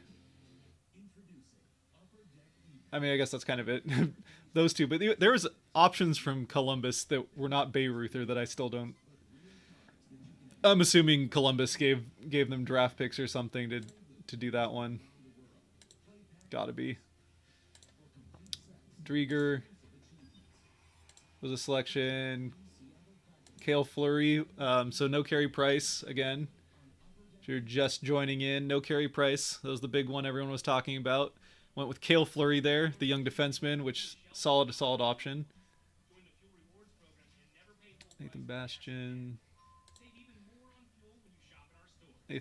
again from New Jersey, so it means no PK Subban. So those are the two like big marketing names that everyone was talking about over the last, well, Price a little bit more over the last couple of days, but Subban over the last even couple of years. So neither of them are coming to Seattle. Subban's not a huge surprise, obviously, but let's see.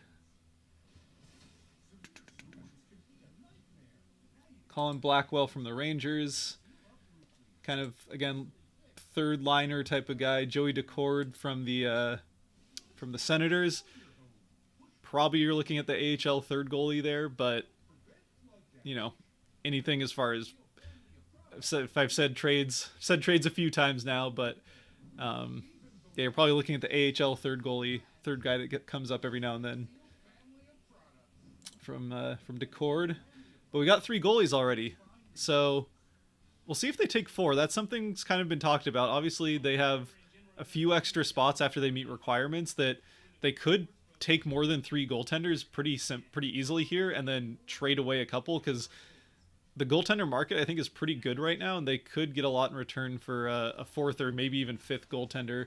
And there's still a couple of good names out there like Kapanen from Minnesota. So yeah, we'll see what happens there. Philadelphia, I don't get this pick. Tworinsky, this USA. No, I don't know much about Tworinsky. I'm going to be honest. Did not see that coming. I'm assuming there's some sort of deal. Maybe they already have a trade lined up. Maybe there's someone like they're going to pick in the expansion draft they already have lined up to trade to Philly. But usually they like the person you traded for isn't the pick. Like usually like with Vegas, most of the picks were like they picked this guy in exchange for getting who they really wanted, instead of they are going to pick a guy and then we'll later trade for the guy that they wanted. So I don't know. I guess we'll see. Brandon Tanev from Pittsburgh was the last one we just saw. That was, again, not a surprise. It was Jason Zucker where the Zach Aston Reese is kind of the young. That's the guy I wanted, but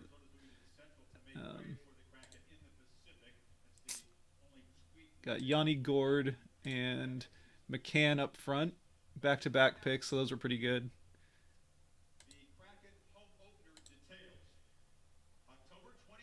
Oh, here we go. October 23rd is the first Kraken home game. Everyone wants Vancouver. They're asking who you want the opponent to be for the first home game. October 23rd, first home game against Vancouver Canucks. There it is. Yep. You knew the NHL was going to do it. You know, they're like, so the first Kraken game is going to be on the road, it sounds like, against Vegas. And those are kind of the two rivalries that you knew the NHL was trying to make happen. And Vancouver, I think, will happen. And even I mean, it depends on how good they are right away, but so let's see. We've got. Let me.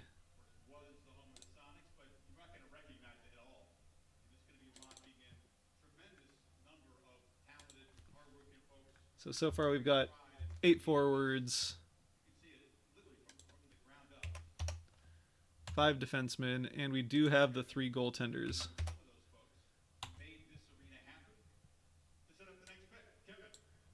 So we got those set up. Cap hit, where are we at so far? So far we're at 26.5 million, it looks like. And that's, I think, rounded. I'm using cap friendly here on the side, so it might not be exact. It's hard to keep up with this at the pace they're going, so working with that. Contracts, how many contracts? We got 10 of the contracts so far, so.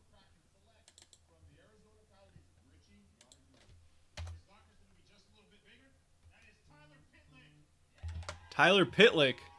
All right, from Arizona. Arizona was kind of a wild card. This is one for the longest time. The longest time. It was like, this was the one I had locked in. It was going to be Aiden Hill. They couldn't do anything about it. We were like, that was going to be our probably 1B goalie, honestly. And then they traded Aiden Hill off to San Jose, where he'll be the starter. I'm assuming he'll be the starter there. And then it was, who the heck are they going to get from Arizona? There's not a lot of options. Tyler Pitlick. Tyler Pitlick is the pick, so I guess while I'm here...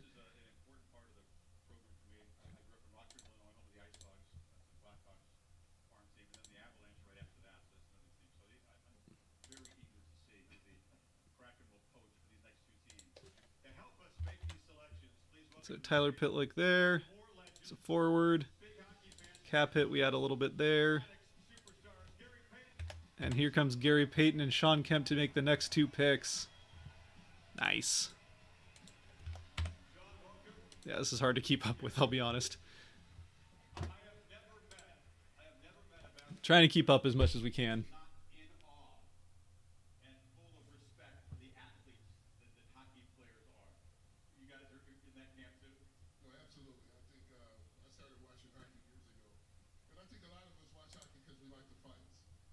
A lot of us like Sean Kemp, Gary Payton. We like hockey because of the fights, but talking about how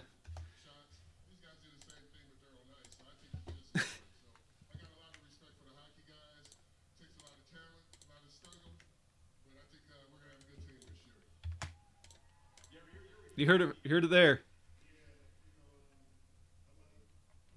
Sean Kemp says we're gonna have a good team.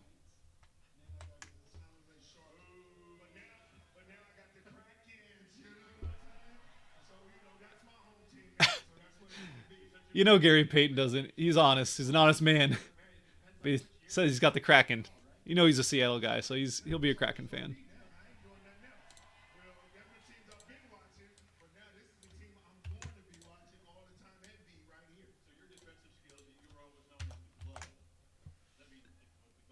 Oh, there's a Sonics Kemp jersey. Nice. I think the Sonics are coming back.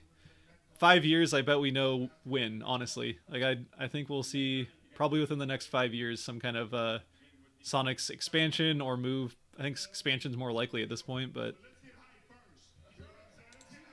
yeah, I was gonna say, if there's one thing Gary Payton knows how to do other than play basketball, is get a crowd hyped.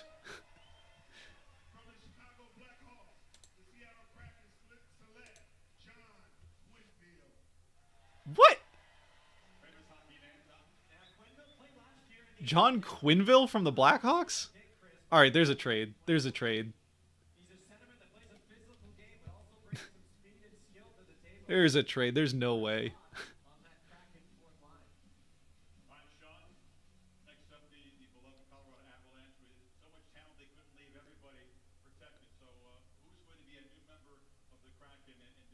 There's no way. With John Quinville, are you kidding me?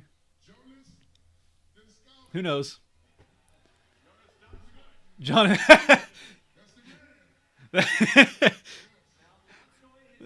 Didn't get the pronunciation right, but Jonas Donskoy from the Avalanche. So they're trying to sneak that a Blackhawks pick just like, all right, well, this is who we Quinville from the Blackhawks and Donskoy from the Avalanche. So yeah, that's the one. Focus on that. Focus on that. We got Donskoy from the Avalanche. Don't worry about who we got from the Blackhawks. Yeah, just remember we got Donskoy. That's the important thing here, right? The Blackhawks, sure, Nikita Zadorov was available, but we got Donskoy from the Avalanche. That's the important thing. There better be a trade. I think they haven't talked about trades that I've heard. I've been talking quite a bit, so I don't know. Maybe I missed something, but they haven't been talking about trades or side deals. There obviously, at this point, have been some with some of these picks. So yeah, there's definitely some side deals that I don't think they're talking about them. It sounds like, but we'll find out. We'll find out later. I don't know if it'll be later tonight on this. Maybe there's a post thing up on Mount Rainier.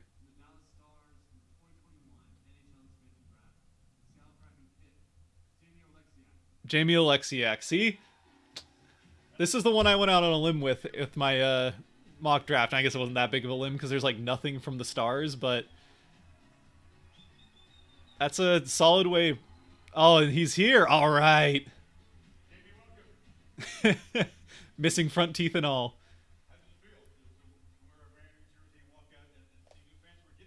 You say a Mariner jersey?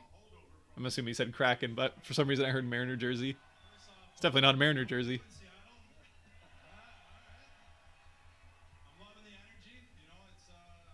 All right. I really hope they keep Oleksiak. He's a UFA, so they've got to figure out a contract if they haven't already, and then not trade him. I'd love to see Oleksiak on the blue line for the Kraken. There wasn't a lot. There was not a lot from Dallas, so this makes sense. Oh, did he already sign? They're saying, what made you choose to be here? Maybe he already signed.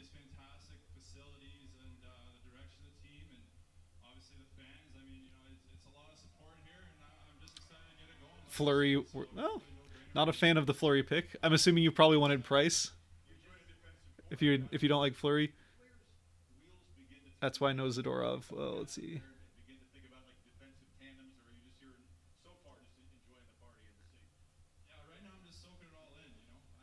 Let's see why he didn't go with Zadorov in a little bit. I guess we'll see. Quinville's got a big name. He's obviously got some relatives in high places in the NHL, but I don't understand the Quinville pick from Chicago. Even if it wasn't Zadorov, there were other options better than Quinville. And he's also a UFA is the other thing. He's a UFA that doesn't have a lot of NHL experience. I don't understand the Quinville pick, but we got to get that caught up as well here in a bit. Again, they're going pretty quick. Here we go, the Minnesota Wild, who... Carson Soucy. All right. Yeah. Another defenseman, another solid defenseman, so we knew this blue line was going to be pretty good. And Soucy's not like, he's not a superstar, but like, we got... Yeah, third pair. He was, like they said, third pair defenseman in Minnesota. Probably third pair in Seattle as well, honestly. Like, this is going to be a pretty good defensive group that they've got. So if they keep Soucy, he probably does start out third pair, and maybe he sneaks up into the second pair eventually. But I think part of the reason you get him, he is 26 and still has 2 years left on his contract, which isn't too bad. 275 on that contract. Oh, yep. Coach Haxtell, which that was a surprise as well. Speaking of surprises, but I feel better about Haxtell as the coach than I feel about Quinville as the pick from the Blackhawks. But what are you going to do? Not caught by surprise. I would hope he wasn't caught by surprise by these picks. I would hope that he was in and involved in this. John. There have been a few weird picks. That was definitely one of them.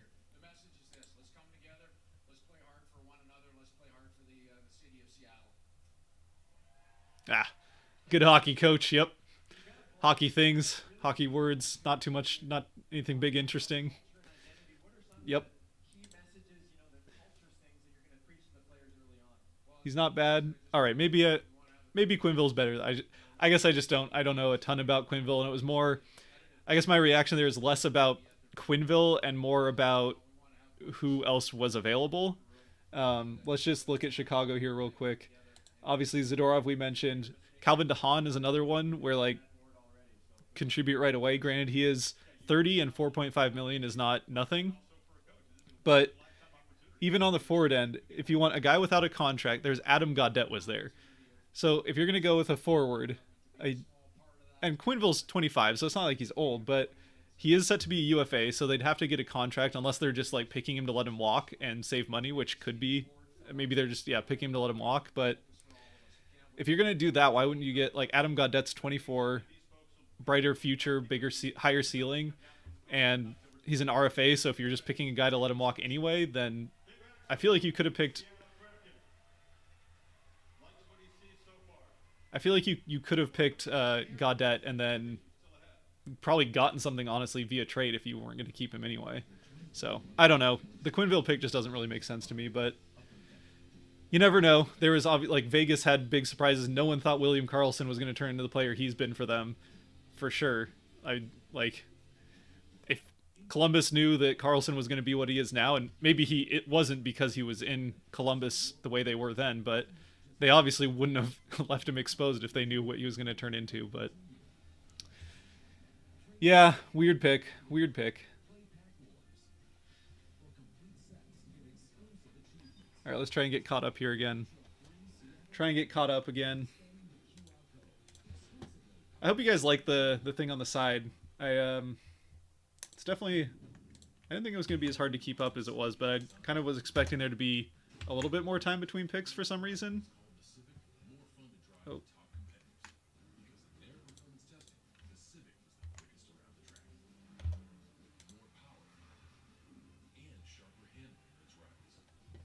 And then Donskoy from the Avalanche. So do have Donskoy. So like you've got we've talked for a while in the mock drafts, the expansion series videos I did, if you watch those, that forwards were gonna be hard to, that was gonna be the challenge. Defense and goaltending was gonna be probably pretty good.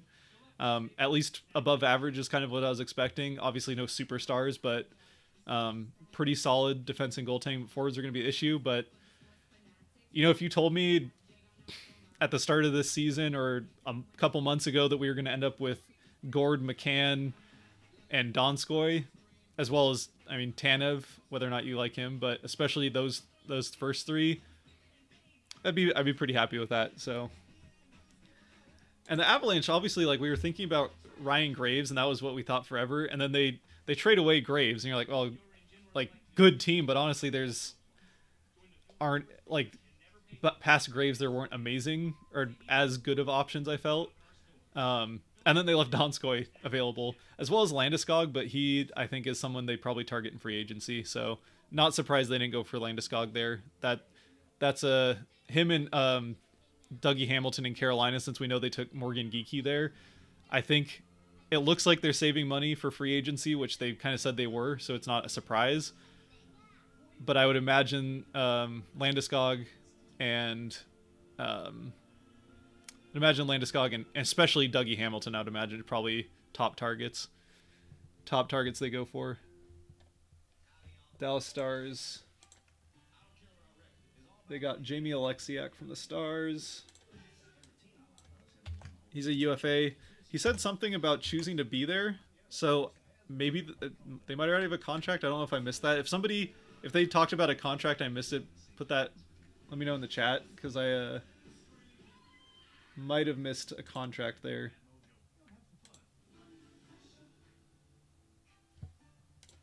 Let's see, file. Save as.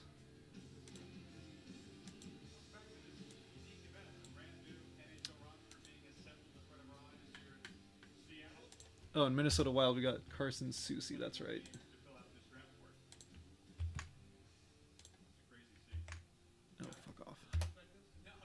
sorry.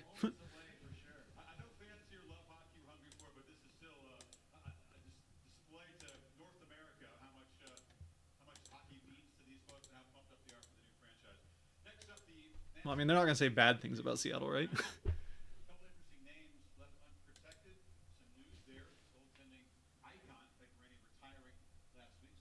No, we got Nashville. Yep. Oh, Marshawn Lynch is announcing Nashville. I kind of thought they would have save him for the Sharks because he's from Oakland. So I was kind of thinking they'd save him for the Sharks, but yeah, I've got that same hat. Good choice. Good choice. They're right back there. Let's see if we. Oh, which way do I gotta get all the way? There it is. There it is. I'll get my directions.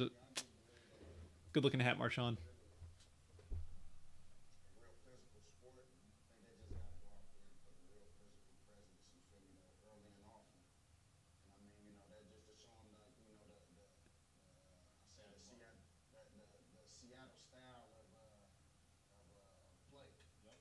Seattle style of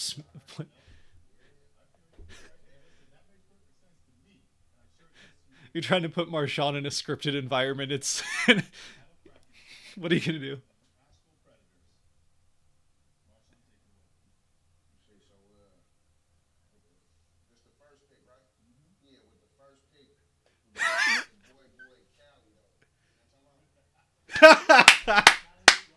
Oh, sorry if that was loud on the mic. This is the first pick, right? This is the first pick? Yeah, Marshawn. It's the first pick. That's how this works. Yeah, I got my boy Callie.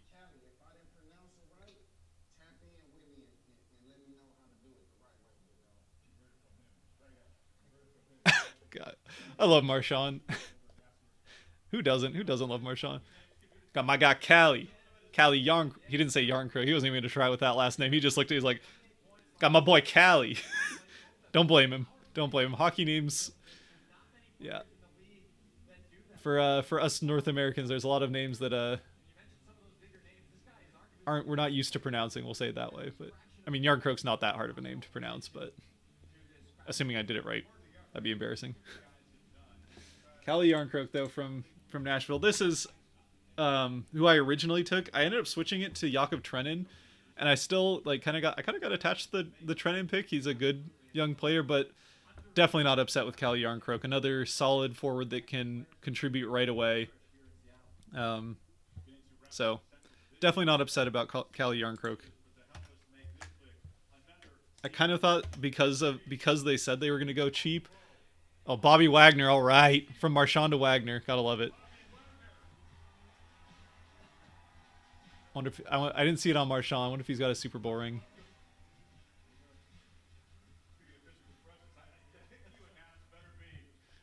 Well, yeah, Bobby's still playing. Of course, he's in shape.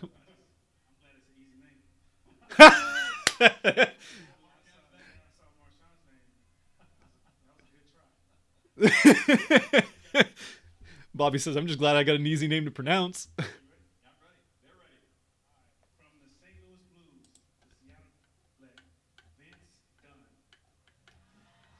The Seattle select Vince Dunn. Yeah, not a hard name to pronounce. So yeah, as soon as he said easy name to pronounce and it was the Blues, I guess you weren't going to get Tarasenko. But Vince Dunn. So, with Dunn, they had talked about.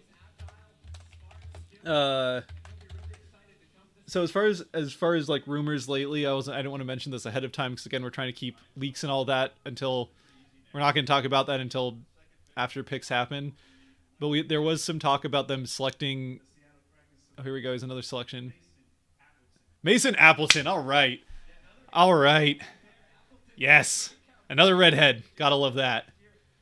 This guy, I think, could be like, okay, when I say star, he's got a high ceiling for the future. Obviously, we're not talking about like, he's not going to win a Hart or anything like that, but I think he's got a high ceiling potentially for the future. Obviously, Dylan DeMello was kind of surprising to see. They protected Logan Stanley on the defensive end, left DeMello unprotected for Winnipeg. And so a lot of people were looking at DeMello and thinking DeMello was going to be the pick, but I'm glad they stuck with Appleton. I think that was a very, very good pick.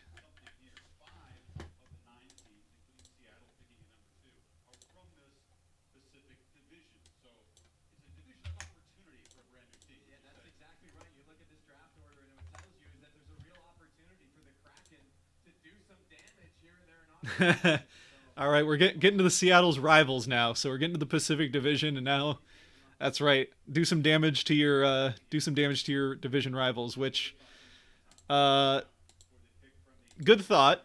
The Pacific Division is not strong, and the one team that is strong in the Pacific Division is not a part of this expansion draft. That's the Golden Knights. So, and respect to the Oilers, obviously they've got an incredible top end, but yeah, not a great division outside of Vegas and Edmonton. And if you're a Sharks fan, I know the Sharks are trying, but we've seen how the last year, a couple of years went.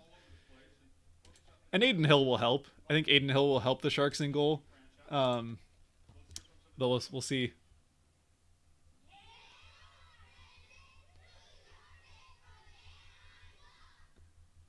Got an entire class of kids asking a question at the same time. It went better than it could have. Hayden Fleury. So they got both the Fleury brothers. Oh, no, Hayden's actually here. So you got Hayden here, but you couldn't bring. I guess they probably didn't want to bring Kale in case people saw Kale around. And they're like, oh, so they're taking Kale and not Price. But yeah, so Hayden's. Oh, here we go. Talking about the brothers both getting selected.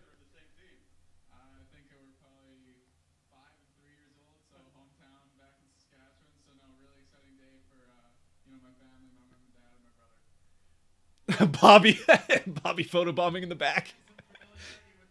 Bobby. Yeah, we'll see if they keep both of them because again, we've talked about there's going to be some trades coming in the next few days, and this roster is not going to look. There's going to be a lot of changes by the start of the season, but just for the story of it, I hope they keep both Kale and Hayden. Hayden could probably be third pair defense right away. Kale's probably starts in the AHL, so we're probably still a couple of years away from them playing potentially on a line together, but it'd be fun to have a brother line. That'd be fun. Or not line, sorry, defensive pairing, but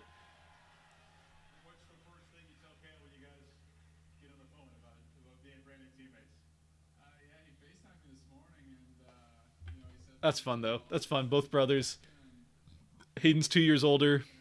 He's 25, I want to say.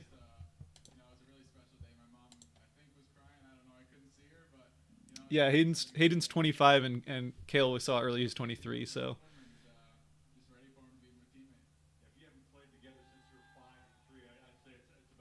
it's been 20 years since they played together on the same team. We'll see if they get a chance to do that again. I think Kale will have to impress early on in order to make the roster if he's still around. But Hayden Fleury from the Ducks. Hayden was one of the better, definitely one of the better options. I think that's who I took in my mock draft. He was definitely one of the better options from the Ducks. Again, like we talked about, this whole division is kind of in a rough spot right now in the Pacific. So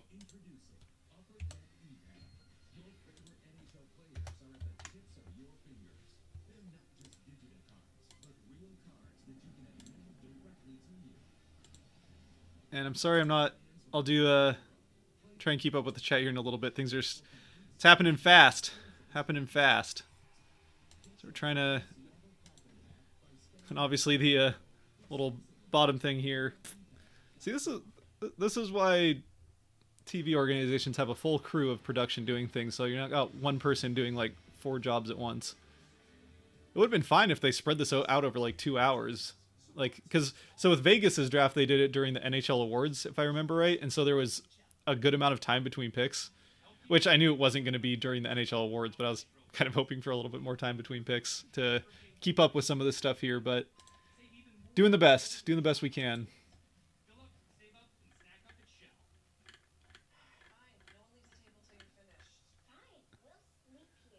Oh, $5 donation from Kalen. Awesome. Release the Kraken. That's right. Yeah. If you haven't heard that a million times, you'll hear it a million times more over the next year plus. So, yeah, release the Kraken. Absolutely. Definitely stoked for this. This is an incredible day. This is so much fun. Seattle's waited for this for a long time. Yeah, absolutely awesome. Appreciate the donation, Kalen. The super chat.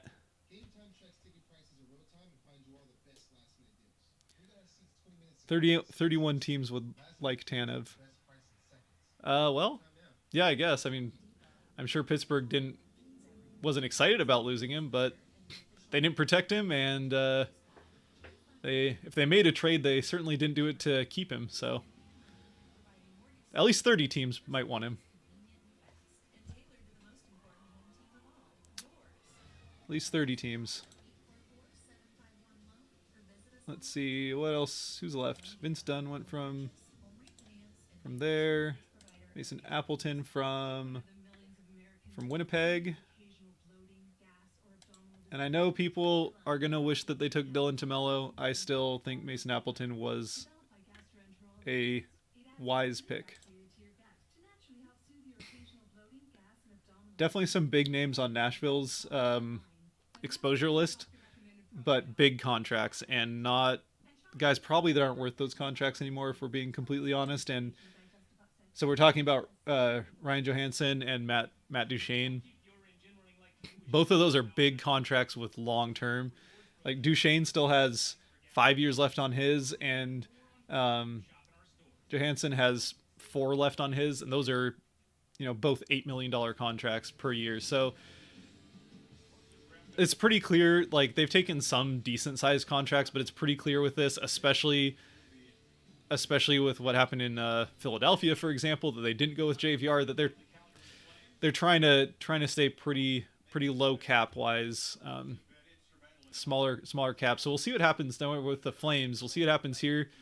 Obviously, one of the biggest names that is available here is also a big contract on an older player in Mark Giordano.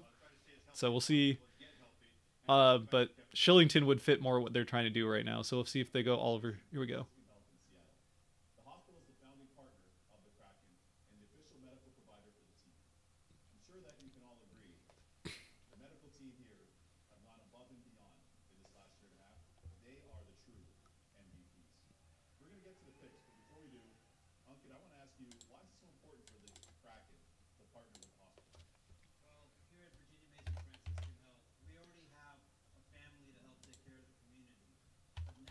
They do have all 9 of their defensemen at this point. I'm trying to get that updated real quick while they're talking about Virginia Masons talking about themselves.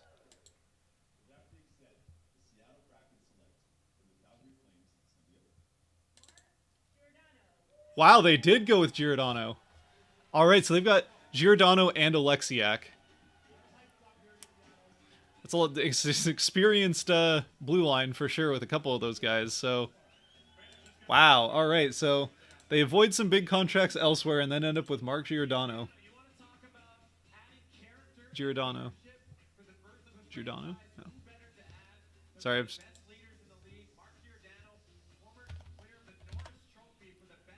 I say Giordano instead of Giordano, which is what his name actually is, I have a friend with that last name, so it's extra vowel in there.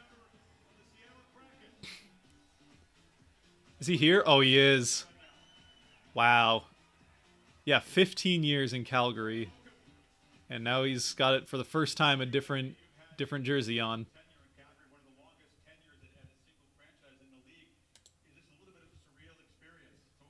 And that's their 10th defenseman, so they're well covered as far as. Yeah, it's got to be weird for him. Like, obviously, he wants to be excited about, for a new team and the new fan base. And he's a great guy.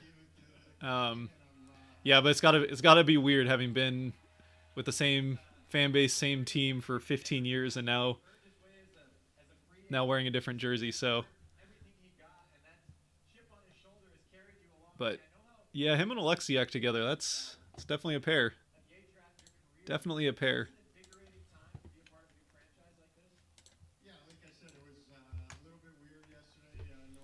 Trying to keep up with the little side thing there.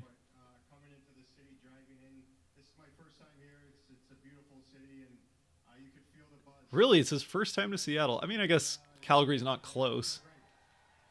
I don't know why, like, in my head, I'm like, oh, yeah, it's the same general area, but Calgary's really not that close to Seattle, so I guess it's not terribly surprising he hasn't been here before.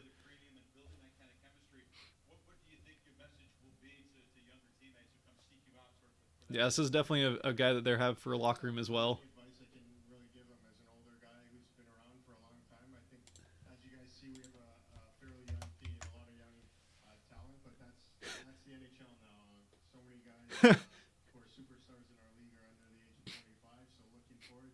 He's talking about they have got a young team, a lot of young talent. Says that's kind of how the NHL is yet. Well, he is 37, so most of the NHL is gonna look young to him. But he just won the Norris 2 years ago, so like not washed yet. Not washed yet, for sure. Kyle Lewis. Oh, I hope he gets back on the field for the Mariners soon. Rookie of the year last year in the AL, and then hurt his knee. Obviously, he wants to be in Colorado with the Mariners. They lost today, 6-3 to the. Doing pretty well though.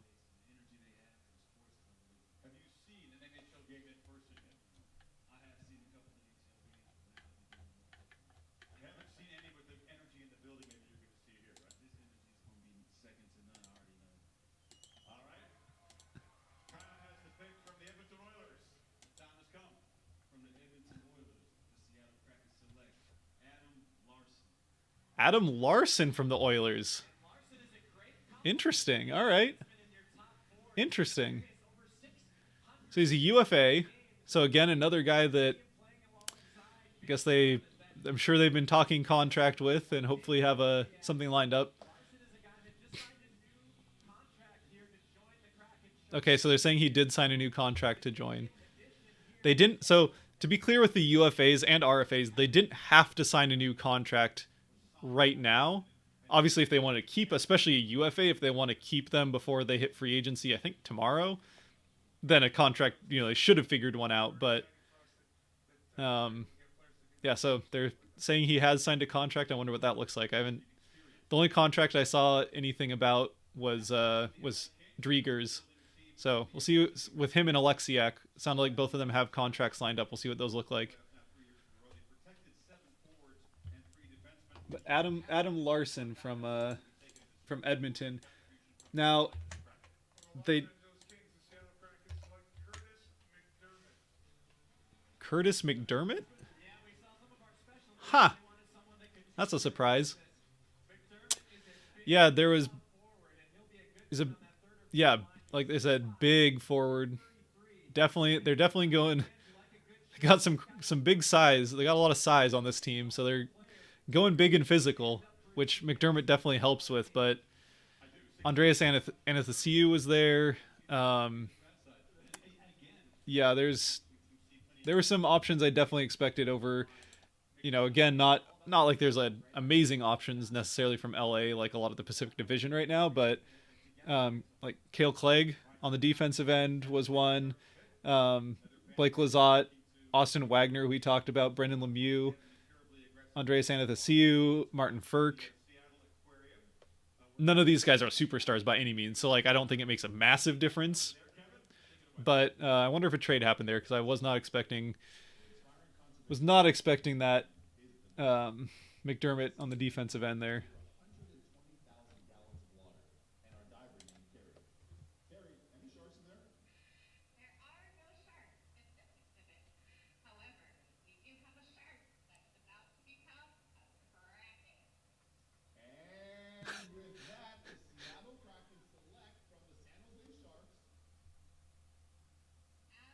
Alexander True.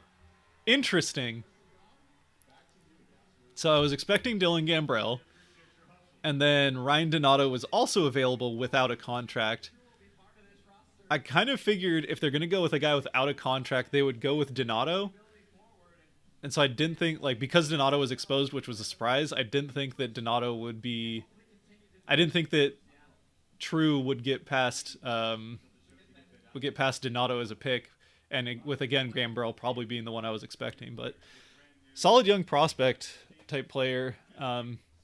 Again, they've got a lot of young guys that have not done a lot in the NHL. So and they're supposedly they only have like 8 to 12 AHL slots for next year, where they're partnered. We know they're partnered with the Carolina, or I think it's Carolina, Charlotte Checkers. I think it's Charlotte, maybe. Sorry. But with the Charlotte Checkers of the AHL, which is Florida's affiliate in the AHL.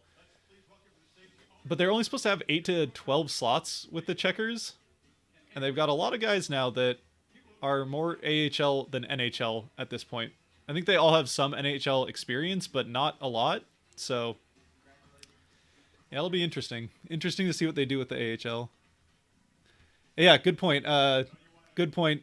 That True was with the Thunderbirds, won a championship with the Thunderbirds, so that's got Seattle tie there with Alex True. Played for the T-Birds. I think they actually won the championship. His last game with the T-Birds was the championship winning one, if I'm not mistaken. Good checker. Yep. Yep. And another, yeah, good point. Sharks fan. Good point. Another 6'5" guy. So again, more size. Lots of big players. Just joined. How's the team going? Young and cheap. Some it's got some veterans, lots of young guys though, and they're definitely keeping that cap down. I'm trying to keep up with that. Hopefully we'll get a commercial break here, but I'll have that once the last couple picks are made here. So we got 2 more picks, so it looks like that'll probably come here.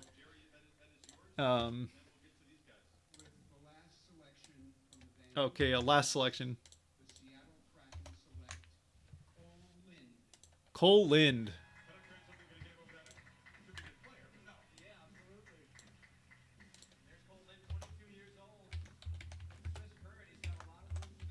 Cole Lind is a good pick. Good pick. I only didn't take Cole Lind. The only reason I didn't take Cole Lind in my draft was because the way I had mine set up, I needed to meet requirements, which is why I was taking McEwen. But Cole Lind was probably the best pick they had from Vancouver. There really was not a lot there. So there you have it. 30 players. I'm working on getting the last of these updated on this little scroller, and then we'll hang out for a little bit. I'll try and catch up with some of the chat a little bit better than I have.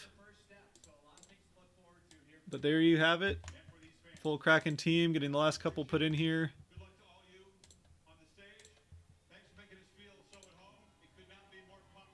And we'll see. I don't know if they're going to do any kind of like post game here.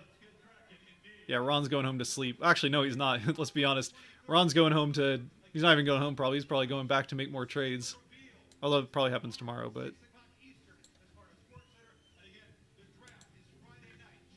Yeah, and that's... The turnaround's nuts. So the entry draft is Friday, and we'll see if we do another one of these again. I haven't, so we let's say I don't know what they're gonna do. So I'm trying to see what they're doing here. Looks like it's a MLS game. All right, we're gonna turn this off then. Let's turn this off, and we'll talk about this. Let me get the last few picks in here, and then we will look at what we've got. But if you just wanted to hang out for the draft, we got it. The 30 names are right there, scrolling. So those are the names. We have the first 30 players that aren't named Luke Henman for the roster. So that's what it looks like. It's a pretty young-looking roster. Again, I'm going to get the last couple names in here. Lots of more UFAs than I was expecting. That was kind of a surprise. They got Jamie Alexiak, Adam Larson, Drieger we kind of already knew, and then God, there was another surprise one in there that was, I think it was Philadelphia's pick. Yeah, nope, he was RFA. Anyway, there's a couple more UFAs. There was like 4 or 5 UFAs, which is more than I was expecting. I thought they'd go more. I was expecting the young roster or young draft.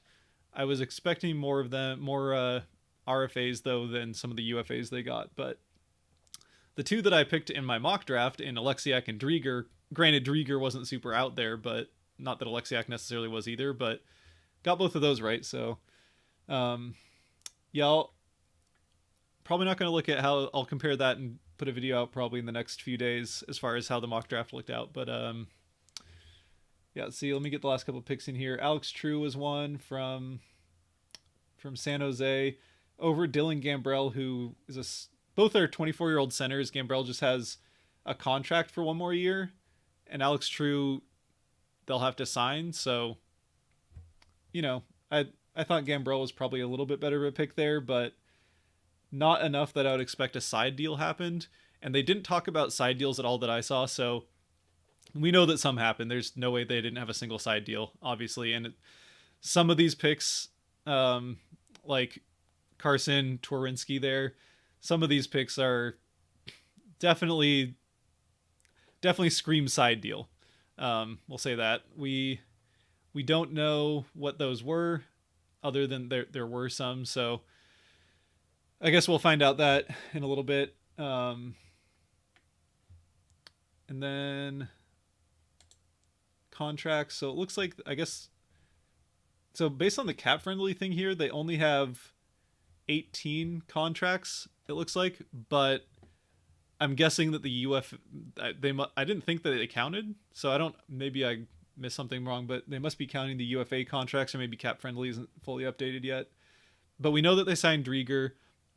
They mentioned having signed Larson and Alexiak, so we don't know what Drieger, it sounds like, is 3 years, $3.5 million per. We don't know. Or at least I don't. I haven't looked on. I haven't been on Twitter this whole time, so I don't know if we've seen what an Alexiak or Larson contract look like. But since it sounds like those are already signed, I would imagine we'll hear about those pretty soon. Pretty soon. So let me get this updated real quick. So we went 15 forwards, 12 defensemen. So they did go not 112, 12 defensemen.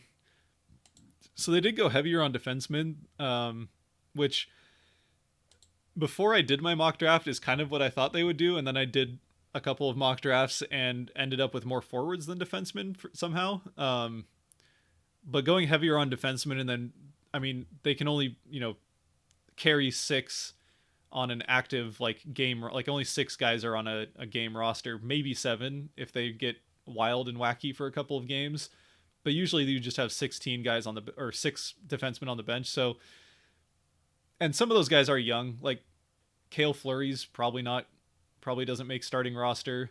But yeah, I guess we'll see what happens there. Probably some defensemen get traded out, though. I'm just gonna say 21. I'm assuming they counted the UFA contracts, or something's up with cap friendly. Cap hit according to cap friendly, so not 100% on this, but, and this is rounded, and this doesn't, so not including the UFA contracts, or the 3 signed UFAs that we know of. I'm not including Drieger's contract in that. So if you include Drieger's contract, it's right around 60.8 million, but we're looking at 57.3. They had to get to 60%. They had to get to 49.8 million. And they stayed, again, with the max being 81.5. So the cap's 81.5. They're just at 57.3. So even before you think about the fact that a roster is 23 players, or sorry, is that right? No, 20 players. Anyway, even before you think about the fact that, roster is like 23 players and they've just taken 30. So a lot of that's going to come down from guys, like the roster is not going to be 30 players, obviously. So even before you consider the fact that that's going to come down from that, they've got a lot of room for free agency. And there are some big names in free agency. Dougie Hamilton, especially with the ties that they have to Carolina, I would be pretty surprised if they don't take a swing at Dougie Hamilton. Landeskog would be another one. I would be pretty surprised if they didn't take a pretty big swing at Landeskog. And then you ended up basically getting Jonas Donskoy and Landeskog from the Avs, which not a bad duo. Again, maybe Landeskog signs with the Avs, but it sounds like they've not been close. It sounds like Landeskog's asking for somewhere in the ballpark of like 9 million per. We don't know what kind of term, but a few years of 9 million per, which, I mean, he's a good player. I don't know if he's worth 9 million, but the Kraken got a lot of cap space and they could probably pay him 9 million if they wanted to. Make sure they lock him up. So And obviously they're not going to overpay him. There'll be a bidding war, and they'll pay what they have to get him if they want him. Um, let's see how the chat's going here for a second. I'm gonna pull this over to the side so I'm not looking completely off to the side there. And then we'll flip. You saw it, so I kind of earlier on it went a little bit faster than I was hoping. I had some of those graphics for some of the picks. I'll pop some of those up. We'll keep this going for a little while. I don't know how long I'll keep this going, but probably at least until 7, I think. Might as well keep it going till then. And if people are still hanging around, maybe we'll go past that. But yeah, if you guys got questions, thoughts on the draft, let's do that, and I'll talk about some of the picks that we maybe didn't get a chance to talk to because they again went pretty fast. Did it all in 1 hour, 30 picks in an hour. So let's see. Let's see. Would have.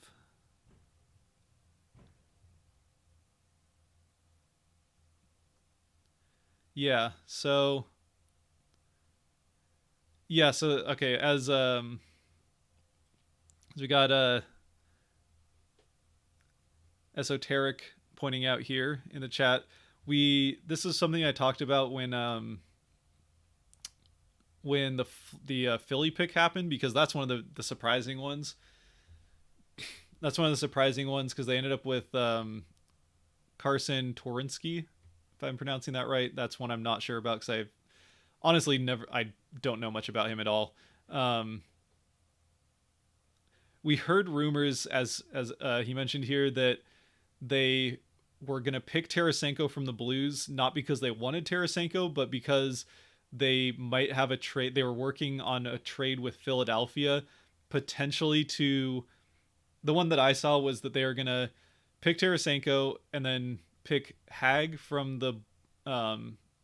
Philly, and then trade Tarasenko to Philly for I can't remember if it was JVR or I think it was Voracek that they were going to trade for. Again, we don't know any of the side deals, and trades probably are going to happen right away. Especially if the Kraken were going to trade, had trades lined up with guys that were involved in this draft. If they were just picking up picks, then they probably could have announced that.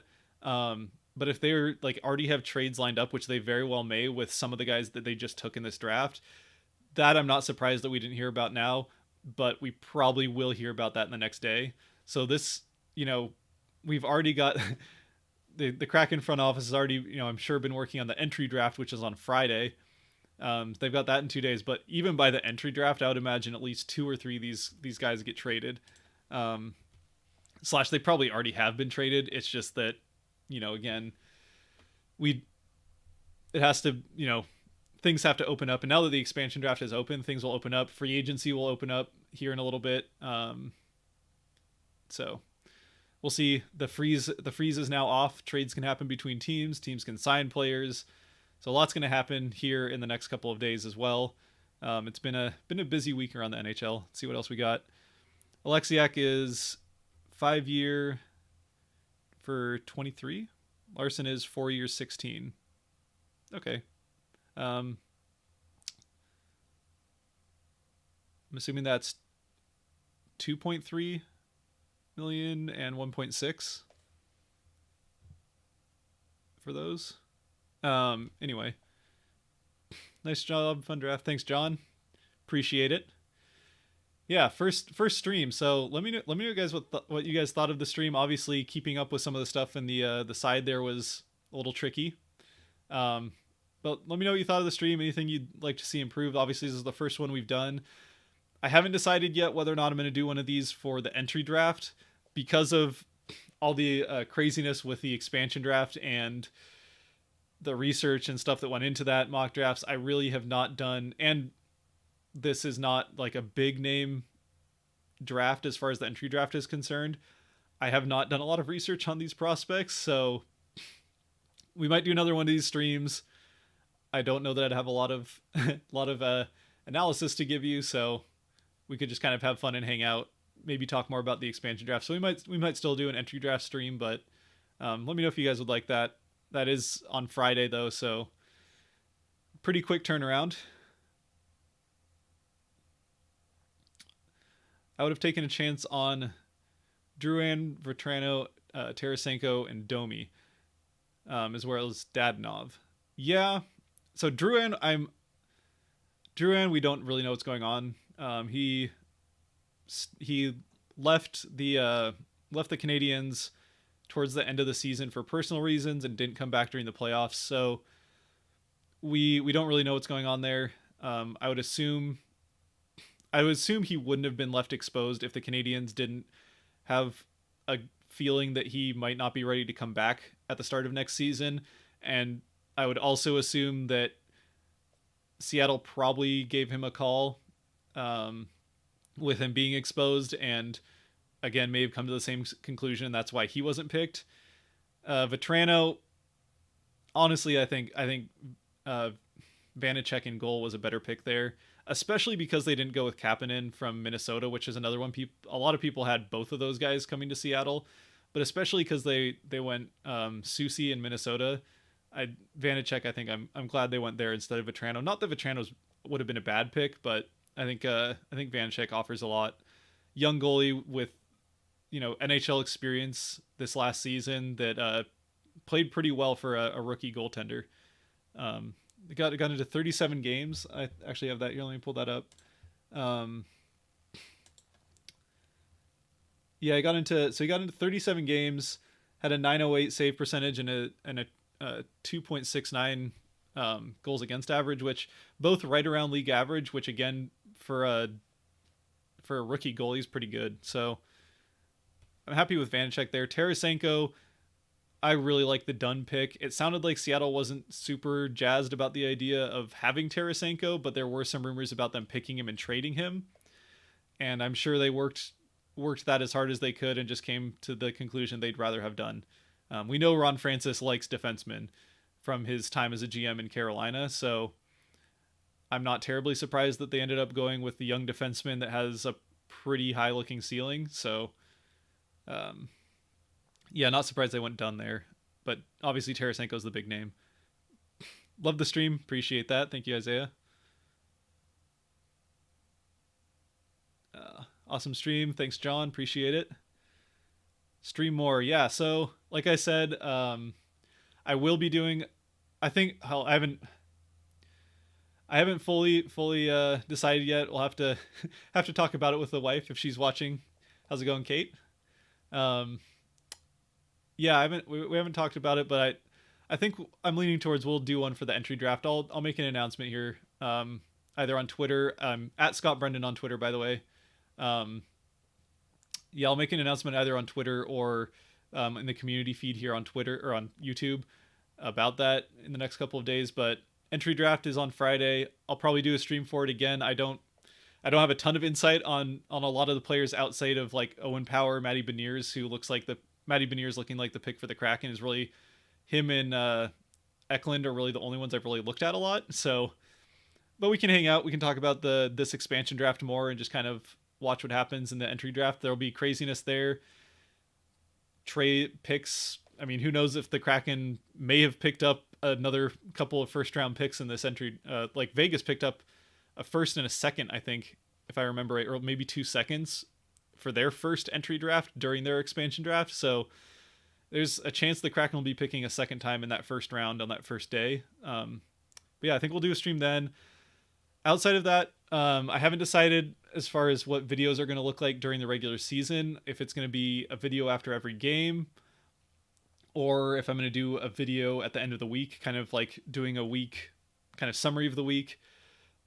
But I think we are going to do at least like kind of this style of like watch along thing for like a game a month. We'll see what that looks like, but I think that would be fun thing to do. Kind of do come and hang out for one game a month. I don't know when those games will be, what that'll look like, but yeah, I think that could be a fun thing to do. So I think streaming will be a future, definitely a part of the channel going forward. And we'll just kind of see how it goes. You made me more optimistic about the Kraken for this year. So yeah, there's, they got a decent looking team, honestly, in this entry draft. If you look at this roster and the roster, like at the time, obviously things changed. If you look at the roster at the day that they took it for Vegas, that was like people looked at Vegas's roster after their draft and were expecting them to be a bottom three team. They ended up winning the Pacific and going to the Stanley Cup Finals, part largely because of the trades they made. In that, as well as the fact that you had guys like William Karlsson, especially William Karlsson, and especially Flower, that played, like both of those two guys had their, especially Karlsson, had their best years of their career in the first season in Vegas. So that's something that, like, Seattle, like if Seattle wants to be a really good team out of the gate, there's gonna have to be some guys that have career years in the first season. But if you look at this Seattle roster with these 30 guys compared to the day that roster for Vegas was put together, I think this one looks better. I don't think that's a stretch to say. Again, we don't know what the side deals look like at this point. Maybe some of them came out on Twitter. I haven't seen them. So if you guys have seen some side deals that you know of, feel free to put those in the chat.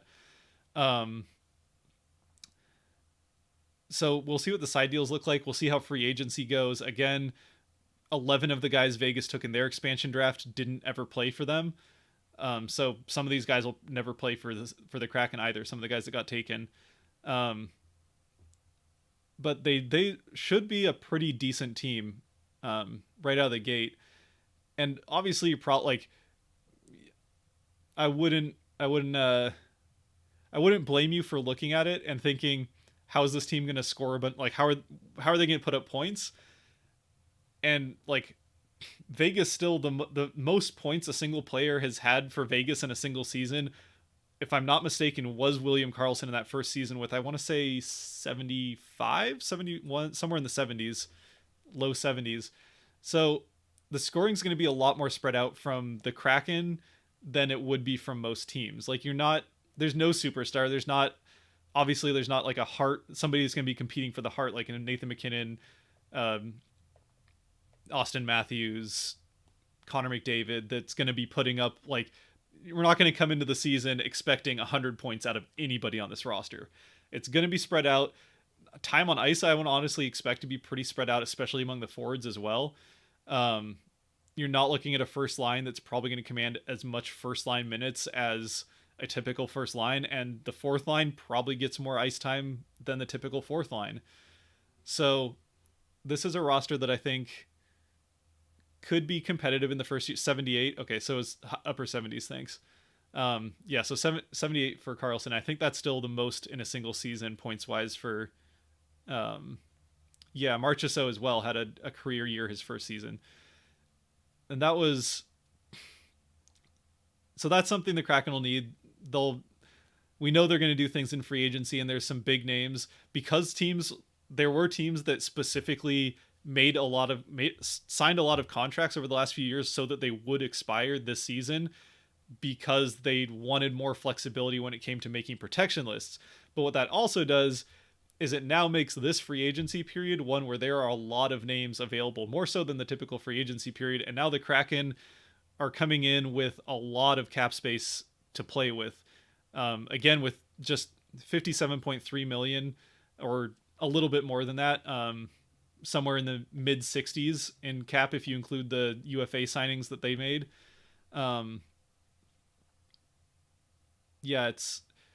It's a lot of cap. They're going to have like $20 million of cap space to throw it. I mean, they're not going to throw it at just these two, but like they can try to land Landeskog. They can try to land Hamilton are kind of the two big ones I would look at. Obviously, they're not going to be getting Ovechkin. He's not going to play anywhere but the Capitals, nowhere but DC. He's already said that. He said he would retire rather than play somewhere else. So they're not going to get him in free agency. That's why they didn't pick him in the draft. It wasn't a surprise that they didn't take him, but that's why he's been pretty out front about the fact he's only playing in DC or he'll go back to Russia. So Vanacek plays for Washington, not anymore. You meant for Vetrano. Yeah, okay, you're right. So I got those mixed up. Vetrano, I don't know. maybe they could have taken a chance there. I think again that probably came down to uh, cap space. They were pretty upfront about the fact that they wanted to maintain cap space, and that's what they did. And now they can go big in free agency and in trades.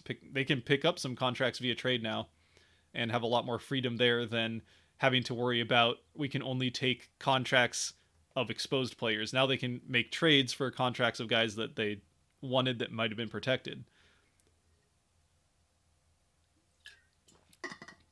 But as far as them like feeling optimistic about this team, again, even outside of the fact that this could be a competitive team right out of the gate, the other thing that I think a lot of people who aren't expecting them to be a good team right away probably aren't considering as much, I would imagine, is the division they're in. The Pacific is not good right now. Vegas, who's the only team they couldn't pick from here, obviously Vegas is good. They're going to be a cup front runner for at least another year or two. But outside of that, you have Edmonton. Obviously, you never know what's going to happen with Edmonton. They still need to figure out goaltending and depth defensively. But you've got like the top end of that forward group with Draisaitl, McDavid, obviously Yamamoto, and they just signed. I think they just signed one of their other guys too. Sorry, spacing on names. A lot of names going through my head today. So, protected list. But yeah, I mean the Oilers, great top line on the forward end. They'll be a competitive team. I wouldn't be surprised if they probably finish second in the Pacific.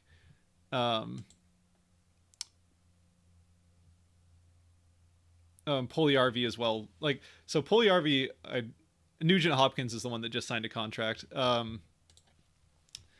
yeah, the Oilers probably take second in the Pacific. But then past that, you've got San Jose's still trying to make a run at it, but like they're really going to be leaning hard on Adin Hill, who will be starting for the first, like be the basically a full-time starting option for the first time in his career. So we'll see how that goes. Yeah, it's been a rough couple of years for the Sharks, and I don't know that they turned that around enough that you can say that they're for sure like going to be making a run at the playoffs. Obviously they want to, but who knows if they can pull it off. The Ducks, it's not going to happen. Like, they were one of the worst teams this year. That's not going to change next year. They'll probably be better, but not by much. The Kings could be surprising. The Kings would be kind of a dark horse team I would watch, but again, I wouldn't expect them to be like, they don't look like a playoff team. I don't think, at least not yet. They're probably, a year or two maybe, but I don't think they're ready for it next year. And the Canadian teams, we already talked about Edmonton. Like, obviously they're probably second in the division, especially if they can figure out goaltending and some defense in free agency here. But like Calgary's, I know there's some Calgary fans probably watching right now, so I don't mean to offend, but I things aren't going uphill in Calgary. I think it's safe to say that. And they're probably they're probably better than the Sharks or the Kings still at this point. But even that's iffy, honestly, and it seems like things are a little questionable in the locker room, which is another thing that can definitely affect the on ice product. We'll see, like, does Tkachuk end up staying there? It seems like Tkachuk will stay there, but it doesn't seem like the franchise or even the locker room is really behind Tkachuk, and that's supposedly the guy that you're trying to build around. So yeah, I don't know about the Flames. And Vancouver, like, they can't possibly be as bad as they were last year, so they'll probably be better. But again, I think this is a better team than the Canucks, so yeah, I don't know. Yeah, the Duncan Keith trade. That's a good point with Edmonton. They did pick up Duncan Keith, so they've got some experience there, but they also gave up Caleb Jones, and that's that picking up Duncan Keith is going to kind of, let's just say it's going to limit how much they can affect free agency. I miss Domi. Besides that, it looks decent to me. Yeah, there's a few of these picks that I still like a few of them just have to be, there has to be side deals involved. Philadelphia with Torinsky, there has to be a side deal involved there. Um, yeah, like you mentioned with sorry, I'm gonna pull up. I have the full list over here. Yeah, like you mentioned with um, Columbus, that's another one. Gavin Bay Bayruther is who they went with there. Another one that I hadn't even looked at as a possibility. So there has to be a side deal there. I mean, obviously, like Domi, the thing there was that he is injured and probably won't start next season. He probably won't come in until like a month into the season at best, somewhere around that. So maybe the Kraken just decided that they didn't want to deal with the injury. But honestly, I even if they didn't go with Domi, there were still other options I think that would have been better than Bayreuther. So I have to imagine there was a side deal here, and we'll find out about that, I guess, over probably the next day, maybe even this evening. Um, John Quinville was another one in Chicago. There has to be a side deal there. I can't imagine that they like with Zadorov, McCann, Adam Gaudette. We talked about that when the pick was made. I I don't know. Like I don't know why they if there isn't a side deal involving Chicago, I would love to hear the explanation of why what they see in John Quinville. Maybe he has fantastic underlying advanced stats that no one knows about except for like the Kraken have a top of the line analytics group put together that have been working on this for over a year, so maybe they think they see something that we don't. It's definitely possible, but yeah, that one confuses me. No side deals were made. Um, I still don't think that's true. I mean, they certainly didn't talk about any. So, uh, I don't know. I'll have to. Where I'm assuming there's got to be side. There's no way that there was not a single side deal. I mean, obviously, teams were a little bit cautious about side deals after what happened with Vegas, but Vegas had like 10 or 11 side deals, 6 ones that made big impacts. I can't imagine there wasn't a single one. Obviously, again, though, we don't know any of them. They certainly didn't talk about them. I don't remember if they talked about them on the Vegas stream, like on the Vegas, like when Vegas was announcing their picks. I don't remember if they announced side deals then. They certainly didn't. If there were any, they certainly didn't. They certainly didn't announce side deals. But yeah, there's a few of these picks that I'd love to hear. If there aren't side deals, which would be a big surprise if there's none, I would love to hear the explanation for especially those 3 picks: Philadelphia, Columbus, and Chicago. I'd love to hear the explanation for those. Buffalo has entered the room. Well, welcome from Buffalo. Um, if you watched the live event, they went after the Sabres right away. The hosts were not kind right away to the Sabres. Um, they also kind of went after the Leafs a little bit, but I mean, just kind of cheeky things. That's like, yeah, it was just kind of a little bit more character than I was expecting. They did during the picks for Vegas. Okay, yeah, it was a few years ago, so I couldn't remember. So again, with the Vegas though, that was spread out over more time because of the NHL awards. So maybe it was just that they had more time to kind of talk about that. Um, but I don't know. Maybe there aren't any side deals. I would be very surprised, but they certainly didn't talk about any. So maybe.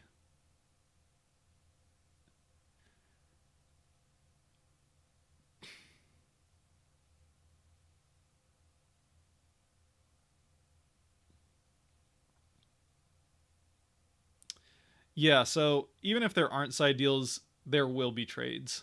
Um, and there could very, like, even if there weren't deals made for, like, we'll give you this guy to pick this guy, there very well could be ones where they have a trade lined up for the guy they picked. So, I mean, I can't imagine why someone would be interested enough in, like, a I keep going after John Quinville, but I can't imagine why someone would be interested enough in him to give the Kraken enough incentive to pick him that they would have picked him over some of the other options. I think, again, with Quinville, I think it's mostly just because of the quality of other options and amount of other options that were available. Um, yeah, that could be one too that they just let walk as a cap thing.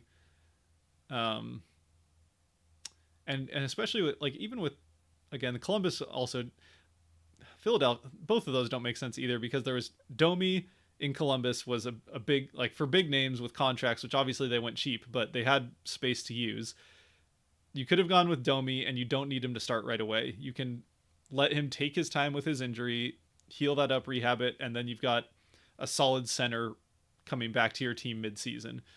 And then JVR, again, that's, if there wasn't a side deal and they didn't take JVR over, and again, there's maybe a young guy that they could have had that would be cheap, another cheap option, but I don't know. What did they say about price? Not anything we didn't know. It basically, they asked Ron Francis about, like, oh, did you, like, what about Carey Price? Did you talk about? And he was basically like, oh yeah, like, we definitely, like, we looked at it, we did our homework. Basically said we did our homework. We, you know, saw what it looked like with him in there and decided not to go with him. So, I mean, it was nothing we didn't know. We knew that they took a serious hard look at it and basically just decided that it probably wasn't worth the contract to them. It probably came down to the $10.5 million through 2026. It's probably what it came down to. So yeah.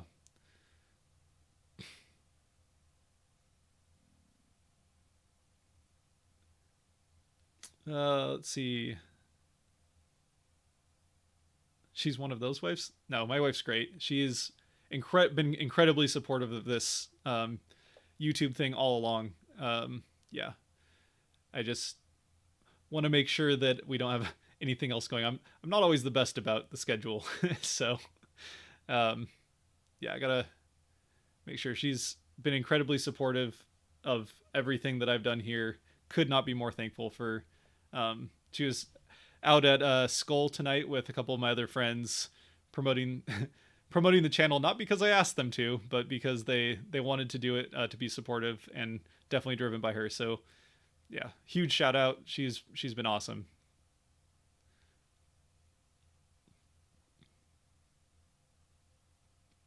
I'm a Habs fan. Wish Price was gone. Well, he's not yet. Yeah, I mean, I think most Habs fans love Carey Price. The thing is the contract, obviously. That contract is, it's a big one for sure. Yay, Kate. Yes. Out at Skull and Ballard. Maybe still there? I don't know when they're leaving.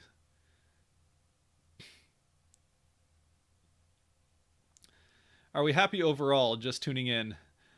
Well, Alex, I would say yes, overall happy. There's a few picks, three that we've talked about quite a bit. I would say just three picks. Like, looking at this list, there's really just those three that we've talked about. Again, just tuning in, Philadelphia, Chicago, and Columbus. Really just those three picks that I have really raised an eyebrow that I cannot imagine why they would have done without a side deal.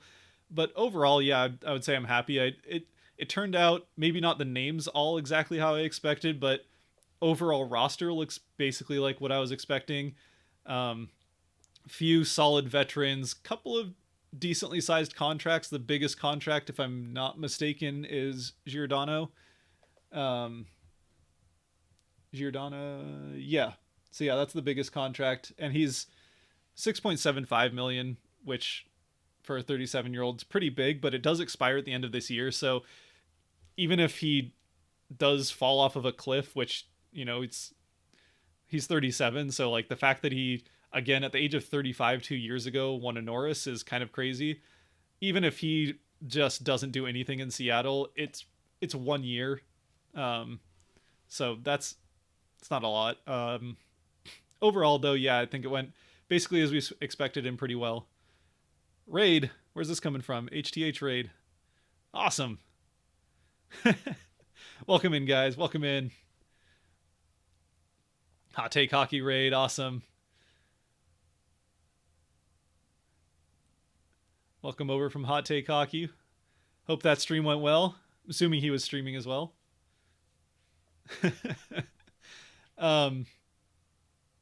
Yeah, it went pretty well. It went again, like as I was saying, kind of got off track there. With chat's blowing up with Hot Take Hockey guys. Yeah, it went basically as expected. A few, like I said, big contracts, but mostly a lot of young players on cheap, soon to be RFA or guys that will be RFAs soon or are now RFAs that they definitely are trying to save cap space in a lot of places.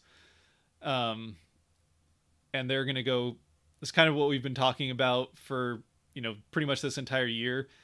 They're, with this free agency period, because of the flat cap, a lot of teams are strapped for cap space.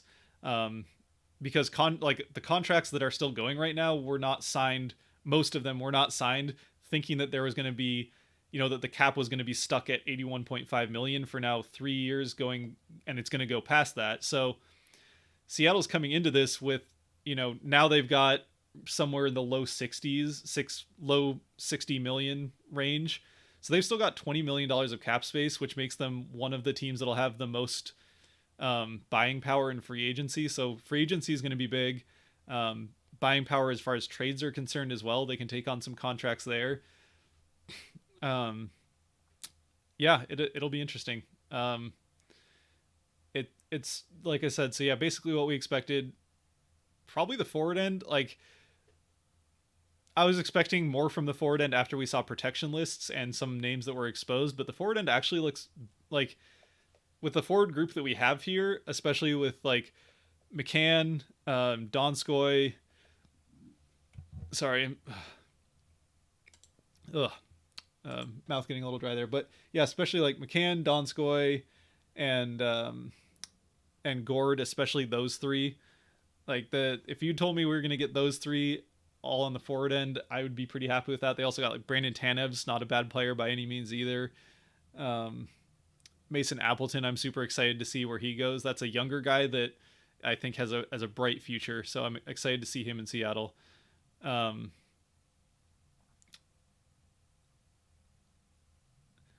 I'm late.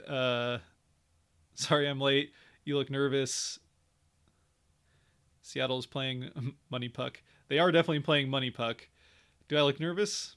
I don't feel, I'd say more excited is how I feel right now. I think this went well. I'm a little bit apprehensive about a couple of the picks that I want to see some of the side deals. And I don't want to read Twitter while we're streaming here. And we'll keep this going. I think we're already past 7, so we might as well keep this going. It seems like people are having fun. So, yeah, I was definitely nervous starting this off. First stream on the channel. So it's definitely nervous, but I think it all went pretty well. It was hard to keep up with some of the graphics I have going on here, but I think it went pretty well overall. I didn't even use, I've got some of these fun other graphics that I didn't even use much. We looked at some of them at the beginning, but let's see if we go here. So here's one of our guys that we're gonna, looking at our picks. We can transition here. So Yanni Gore, this is something I was planning on doing a lot more of these for a lot of the picks. I had them set up for most of the picks, probably about, I don't know, 17, 18 of the picks. But they just moved too fast. I couldn't jump back and forth quick enough. But yeah, we've got Yanni Gord, absolutely going to do wonders for the team. Assuming they keep him, they definitely did Tampa Bay some favors by taking him. McCann's another one that they got. McCann's an interesting one. So this one, I'm happy that Kraken got him. And honestly, like I said, I took Kerfoot with that trade. Or with that pick, I took Kerfoot in both my drafts. but McCann he's I think we landed right around $600,000 cheaper. He's a year younger and can fill a similar role to Kerfoot. Kerfoot did do pretty well for the Leafs on the penalty kill, which I think McCann could probably do that as well. But Kerfoot has a little more experience there. So, but again, a little bit cheaper, similar role, and 1 year younger. So I'm happy with the pick, and it's definitely going to be fun over the especially next few hours, next day, to see the reaction in Toronto, because it makes a lot of sense. It makes a lot of sense when you look at it in depth, because basically what they did was they're looking at this. They knew they were going to lose Kerfoot because there's all sorts of rumors coming out of Seattle. Like the Kraken are high on Kerfoot. He's certainly one of the best options on their exposure list, or likely exposure list. So unless they decide to go 7-4 and lose Justin Hull, which a lot of people thought was another opportunity or another possibility, Kerfoot they knew was the guy they were going to lose. So what they did, I'm sure they called Seattle, and the rumor was that Ron Francis was asking for a first and a third in order to skip a player. So basically, like, you're Toronto, you don't want to lose Kerfoot.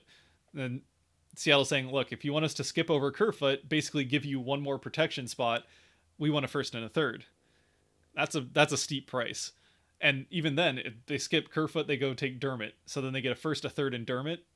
So what Toronto did was they went to Pittsburgh, who Pittsburgh's set to lose McCann, and they don't want to give Seattle a first and a third either. So they trade. So Pittsburgh's like, all right, we'll trade you McCann, probably under what we would trade normally, but we're gonna lose him anyway. So we'll trade him. They end up getting Philip Hollander, if I'm not mistaken, and a 7th rounder. So Toronto gives Pittsburgh a 7th rounder, Hollander, and gets McCann back, and then Seattle takes McCann 2 days later. So basically what that means is that instead of paying Seattle a first and a third to save Kerfoot and then also end up losing Dermott, they end up paying Hollander and a 7th to Pittsburgh in order to basically protect Kerfoot and Dermott. So it makes sense, but to the casual fan, which, not saying Toronto doesn't have their fair share of hardcore fans, because they have a lot of fans, but to the casual fan, which Toronto also has a lot of, it does look like, because this is literally what happened, it does pretty much just look like they just traded a pick and a prospect for a guy that they then immediately didn't protect and lost for free. So it doesn't look amazing just on the face of it, but to see what they actually did, it makes a lot of sense, even if it's kind of like optically not amazing for the casual fan, but it does make a lot of sense what Toronto did there. Just transition back here and then get back onto the chat.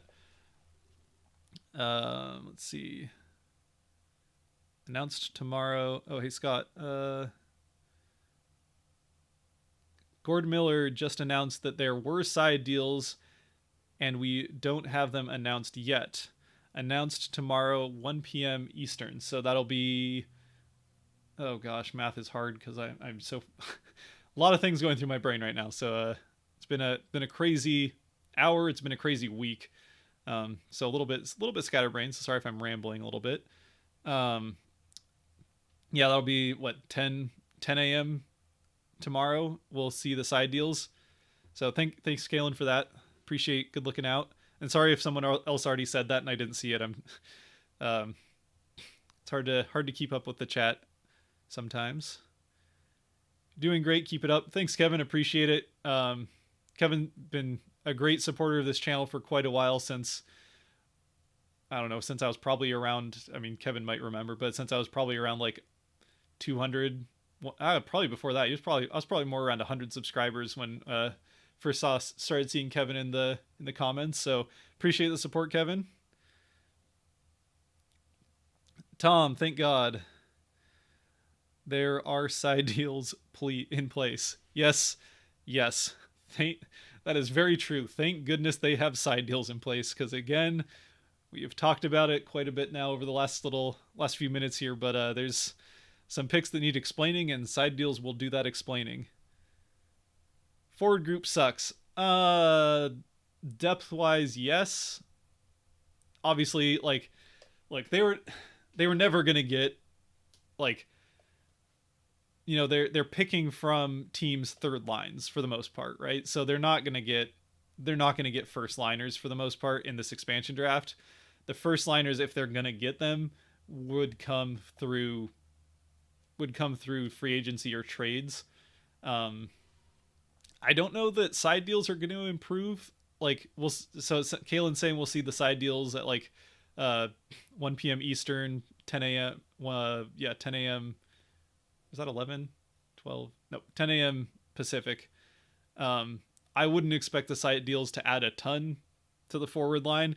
It'll probably add a lot of draft picks, and it'll probably add a fair amount of prospect level guys that were on protection lists. I don't know that means first liners. That probably means more young guys, honestly. But we'll see. Maybe they picked up some big names inside deals.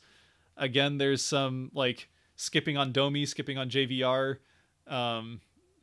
skipping on Zadorov, who, regardless of what you think of Zadorov, it seemed like there was a couple of people that weren't huge on Zadorov in the chat, but regardless of what you think of Zadorov, we know basically for a fact that Chicago really, really, really likes Zadorov and didn't want to lose him. They had too many defensemen in order to, like, they couldn't protect him, so they had to expose him, and I'm imagine there's a side deal there that could bring something in. I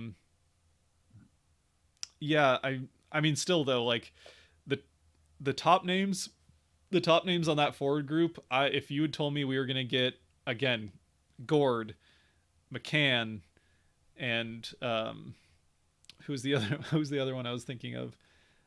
Gord, McCann, and Donskoy, especially. If you told me you were going to get those three, like, a month before we saw after we saw protection lists, that wasn't too surprising, but before we saw protection lists, if you told me you were going to end up with those three, I would have been pretty excited about it. So yeah, I mean, this wasn't going to be like this isn't going to be a world beating forward group by any means. It never was going to be, but I think it's better than I was expecting a couple months ago. So, and also, the way the draft was set up, they were always going to be better on defense and in goal, which I think with the defensive group that they have, and especially if they pick up like a Dougie Hamilton in free agency, with the defensive group that they have and could have, and then having Drieger in net, this could be a team that's hard to score on. So they probably don't have to put up, Maple Leafs amount of points. Sorry, regular season Maple Leafs amount of points in order to win games. Obviously, regular season Maple Leafs points and playoff Maple Leafs points were different things, and probably part of the reason that they were hoping that the Kraken would take McCann and not Kerfoot, because Kerfoot was one of the few people that actually scored for them in the one round of playoffs they got. But so glad we chose McCann over Kerfoot. A lot of people seem to be taking McCann over Kerfoot, and I get it. And I'm definitely not mad about it. For me, it was a coin flip, honestly. I kind of stuck with Kerfoot because that's who I had been going with, and I get the reasoning for why people were much more on McCann than Kerfoot. And yeah, like I said, I'm not mad about it by any means. So I'm excited for what McCann can do for the Kraken. I think Kerfoot could have done good stuff in Seattle as well, but I'm excited. I'm excited about the McCann pick for sure. To bring it to Seattle to protect Zadorov. Interesting. Maybe that means I don't know if side deals are so one thing we didn't talk about during the stream, because we wanted to save people that were not looking at spoilers intentionally. I will say that I was looking at spoilers throughout the day. It helped me quite a bit in setting up some of the stuff on the stream here, and every single one of the things we saw leaked was true. No surprises. If you saw the leaks, it all came true. The only team that that really kept it under wraps was Detroit. Um, I don't know if that one actually even leaked before the draft. That was kind of the last holdout. Tampa Bay took a while to come out as well. I actually didn't even see that. I saw some like not unofficial like, or some people like, not reporters basically saying Gord, but I don't know. It seemed like a guess to me more than a leak, but it turns out Gord was the one that got picked anyway. So yeah, turns out the leaks, the sources knew what they were talking about, and the people that trusted them and posted it did a good job trusting them, because all of the leaks came to fruition. So Gord or Vanacek, I don't know what that means. Vanacek's a goalie, Gord's good forward, and we got both of them. So both, I guess. I don't know. Sorry, Jim. Maybe I missed an earlier comment from you there. Explain John Quenneville pick. I can't. We will find out tomorrow the explanation for Quenneville. Tate was saying earlier to bring it to Seattle in order to protect Zadorov. So that explains John Quenneville. They traded Seattle to bring it to take Quenneville. That could be it. But yeah, there's no explanation. Like, this is why I was saying there definitely were side deals, because there's nothing against John Quenneville. That's kind of the one that we've gone most in on, but that pick doesn't make sense without a side deal. So we'll find out for sure tomorrow. It sounds like at 10 a.m. Pacific, 1 p.m. Eastern, and then whatever that converts to for any of you Europeans who are still sticking around with me, or Brazilians. I guess we had a Brazilian in here earlier, at least one. Yeah, we'll find out tomorrow what those side deals look like. But yeah, there's no way to explain the John Quenneville pick without it. No side deals is an absolute train wreck. Sounds like we have confirmation. Kalen was posting earlier. Sounds like we have confirmation there are side deals. They just probably, because they only did an hour broadcast for this, and they already had to find a fun way to announce 30 teams in an hour plus commercial breaks. So it's not, I'm not surprised they decided not to go over side deals during it. It makes sense from a production standpoint if they only were going to give an hour.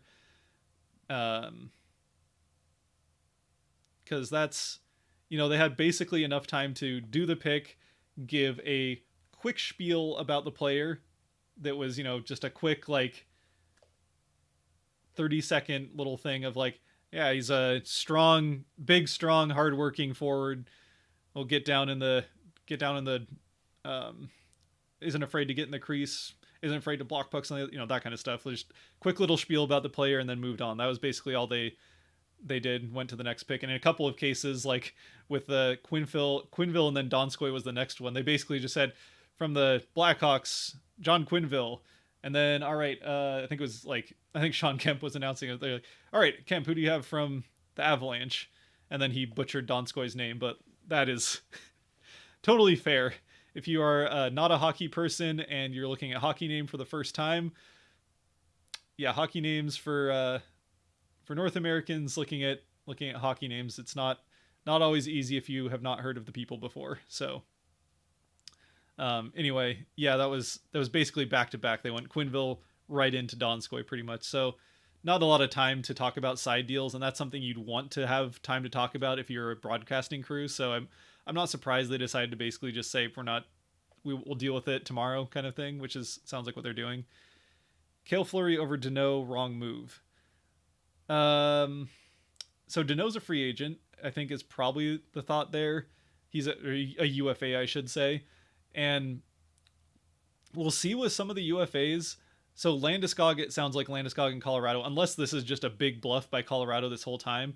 But it sounds like Landeskog and Colorado are really far apart in negotiations. So Landeskog's probably going to free agency. Danault, I haven't heard anything. So I don't know if he's one of the guys that had a deal on the table, or I should say under the table, and just hadn't signed it until after the expansion draft so that they could leave him exposed. Obviously that's what happened with obvious big example is Ovechkin. Ovechkin, they will have I would imagine maybe even within hours or as soon as the freeze comes off, we'll hear what Ovechkin signed for, because he's signed in Washington for something. They just didn't make it official until after the expansion draft so that they didn't have to protect him. So that could have, that could be what happens with Danault. Maybe he signs right back with Montreal, but he could be going to free agency. And if he hits free agency, that's, we've talked about it. That's part of why Seattle went so young and cheap in this expansion draft, is so that they'll have room to make moves in free agency. And Landeskog's one, Danault could absolutely be another one. My boy Callie. Landeskog could be another one. And I think the biggest one that I would almost be surprised if Seattle doesn't land, assuming he doesn't sign right back with Carolina, I would almost be surprised if Seattle doesn't end up getting Dougie Hamilton. Just because, again, tons and tons of space. Seattle, 8.5 by 8 for Landeskog. It sounds like he's been asking for 9 from Colorado. So if I don't know how high Colorado would be willing to go to sign him. So Seattle would have to outpay Colorado. It sounds like they're not willing to do 9. 8's just 1 million cheaper, and 8 by 8 would be, 8.5 was just $500,000 cheaper, and 8 years is a lot of term. So yeah, that probably would land him. We'll see what the bidding war turns into for Landeskog, but yeah, Landeskog will probably walk from Colorado. It doesn't sound like that's getting done. And if it did get done, then so basically at this point, if there are any guys that haven't already signed with the team that they're leaving, they're probably not going to, right? So like Landeskog, if they really are that far off, and this is like free agency's coming up like right around the corner, so they're not going to sign. Vancouver pick, no Virtanen or Holtby. So if you look at Vancouver's protection list at the names, Virtanen is the best player on that list, but he's in some legal issues with some domestic violence. If I'm remembering that correctly, there was a domestic violence thing around him, which is why he was exposed by Vancouver. I haven't seen any. I haven't really looked for it, to be honest, but I haven't seen any updates on how that's all going. Maybe it's not domestic violence, but he had some sort of big legal trouble he got into a couple months ago. So yeah, Virtanen's kind of in the untouchable zone for legal reasons. Holtby, I was like, that was kind of one I was surprised, because I didn't really want Holtby. He had a terrible season, and granted, Vancouver as a team had a terrible season, but with Holtby, like, I think he's better than what he played last year, but because of the other options in goal that Seattle had, and we saw that with especially their 2 picks, and they passed on Kukunen in Minnesota, there's no reason to take Holtby. I think Cole Lind probably was their best pick, and that's who they went with. So yeah, Virtanen, bad boy. Yep, he's gotten himself in trouble. So Virtanen's a bum anyway. Well, sexual assault. Okay, yeah, thank you for the correction there. Yeah, sexual assault, not domestic violence, which is very well. Both are very bad. So either way, Virtanen's a no-go. He's not going to be playing for Vancouver anytime soon, and probably won't be playing in the NHL anytime soon. Got a Dallas fan that says Dallas. Fantastic. Well, thanks for Jamie Alexiak, I guess. I will say this about Dallas. They'll probably miss Alexiak. He's signed now with the Kraken. They did say he had a contract signed. Dallas will miss Alexiak, but man, of any of the teams, or of all the teams that had people they could have lost, like of the teams that had an actual like puzzle to figure out when it came to protection lists and did a really good job figuring out that puzzle, Dallas definitely did one of the best jobs of any team when it came to covering their bases in this expansion draft. There really was not a lot from Dallas to pick from. Alexiak, who's a UFA that they had to sign and manage to, was pretty much, there was a couple of like young prospect options that were like okay, but Alexiak was pretty much the one option, especially because they got Bishop to waive the no movement clause in order to protect Hudobin, and then they traded Dickinson to Vancouver. So yeah, they covered their bases pretty well. Dallas did.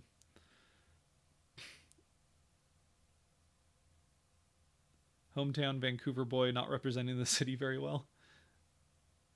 I'm not. Who are you talking about there? Oh, is that you're talking about Virtanen? Oh yeah. Okay, yeah. I was like, I'm not from Vancouver. Yeah, we're talking about me. Nope, I'm born and raised in Seattle, so we're Kraken all the way, Seahawks all the way. I'm sure people love the Seahawks in here, right? Everyone's on board with the Go Hawks. They're pretty popular. Everyone loves the Seahawks, right? Right? Yeah. And Mariners all the way as well. That one's a little harder to explain, but it's just because where I'm from. Born into the Mariners and stuck with them. Oh, yep. Wish we could have flipped Tarasenko. Yeah, it sounded like they explored that pretty heavily. That was one of the things that, based on rumors, which, considering all of the rumors about leaked picks came true, I'm willing to believe that a lot of the rumors that came out before in the last couple of days were also true, and there were a lot of rumors around pick and trades involving Tarasenko, and so I'm assuming they did their homework there pretty heavily, and basically I'm sure it sounded like they talked to Philadelphia long and hard about it. I'm sure it sounds like Tarasenko has a lot of interest, so I'm sure they talked to some other teams about him, and ultimately probably just came down to they really liked Dunn and would rather have Dunn than whatever they could get back for Tarasenko. So go Hawks. That's right. Thanks, Jack. DK Metcalf. Yeah. It would have been fun to see DK Metcalf announce one of the picks. He's not like, he's growing into it, but he's not like the most outspoken personality. So not that Kyle Lewis really is either, but he did his best. DK did play in the, I don't know if I'm sure not too many of you watched the All-Star game for baseball, and probably didn't watch the celebrity softball game afterwards, but DK did play in the celebrity softball game and struck out twice, so he'll stick to football, I think. Rip Seattle Dragons. We'll see. They might come back. I'll be honest, I don't know too much of the details other than so obviously the XFL died because of COVID, and then they sold, and I want to say The Rock owns them now, Dwayne Johnson. I'm pretty sure Dwayne Johnson, or he's at least part of a group that owns the XFL now and is going to try to bring them back. It might look different. Maybe it doesn't include the Dragons. We don't really know, but yeah, hopefully they come back. Let's go Sounders. Yep, absolutely. If there's an MLS team I'm going to cheer for, it'll be the Sounders. Not a huge soccer person personally, but they're a Seattle team, so they're my favorite soccer team. Why not? Again, like I said, don't watch a lot of soccer. If you're into Premier League, then I'm pretty sure they're Premier League. Like I said, I don't know soccer very well, but I've always liked Arsenal because they have a cool cannon logo. That's basically it. Only reason. Also why I'm a huge fan of those Columbus thirds that I wish they would put as their main jersey. Those things are beautiful. Freeze ends tonight at midnight. Yep. And then things go crazy tomorrow. Like, I don't know that it'll be as crazy as the day before the freeze went in, because that was all. I mean, the trade deadline's usually kind of underwhelming. It was a little bit less underwhelming this year, but man, the day before the expansion freeze happened was crazier than a trade deadline for the last few years at least. Need the Sonics to come back. Noah, absolutely we need the Sonics to come back, and this will probably, the Kraken existing and getting this arena built, or yeah, basically built. The roof's the same, everything else is different. The Kraken coming to Seattle and getting that arena done, I think, was kind of the last thing that will bring the Sonics back. Especially now that the NBA is talking pretty heavily about expansion because of the fact that they want the revenue from an expansion team after losing billions of dollars during COVID. They want those back, and they can get them with expansion. So come back. Arsenal is allergic to trophies. I believe you. Yeah, like I said, I don't really follow Premier League at all. I just like check up on it like maybe once or twice a year, and again, I only like them because people ask me like, "Oh, you're into sports. Who's your Premier League team?" And I say Arsenal because they've got the best looking logo in the Premier League, so that's why I went for them. And they actually have a name. That's one of the things about soccer. Sorry, I won't get too into this. I know people love soccer, and I don't want to like um one of the things about soccer that kind of like it's the fact that the teams don't have names. Like it's always like City FC or Real City or whatever. Like there's just no originality, and the logos also are not great. And then they just like plaster branding right on the front of the jerseys. So I don't know. There's just not as much character to the teams. I feel like obviously there's tons and tons of history, so in that way there is character. But like other than that, I don't know. So Arsenal has an actual like more of an actual name anyway, I think, and they have a cool cannon logo, so that's why I picked Arsenal. Anyway, you talk allergic to trophies. I don't know who Evertonian is. Gunners, yeah. I know they're the Gunners. I don't know a lot about Arsenal. I don't know a single player. Don't know a single player on Arsenal, but I know they're called the Gunners. So hopefully Alexiak to BH. What is that? I don't. Sorry, Tate. I must have missed the previous comment. They picked Alexiak, if that's what you're talking about. If you're talking about him as some part of a trade, must have missed what you said. During the Lauzon highlights, all I saw was Marchand. Well, it's hard to miss him with that nose. Sorry, I'm not a Marchand fan. Yeah, he's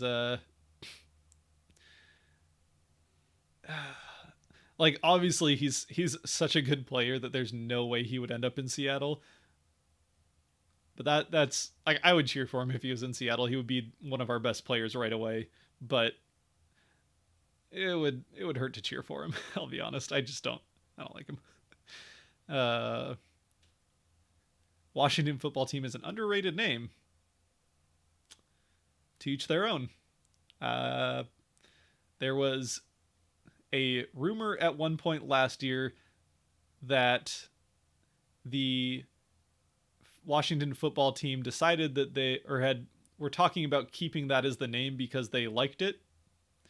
And look, that front office has made a lot of bad decisions for quite a while now. One of the worst front offices in football. We're talking about obviously the NFL. That would have been up there with their worst choices. I will say I really like the helmets with the numbers on them. That's something you see in some places in college, like Alabama, and I think that's really cool.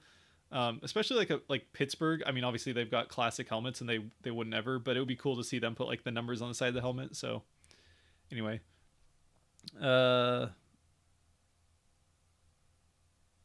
Marchand throw up, yeah. Let's see. MLS expansion teams have original names these days. True. True. The Sounders have a real name, and I appreciate that about them. Definitely not.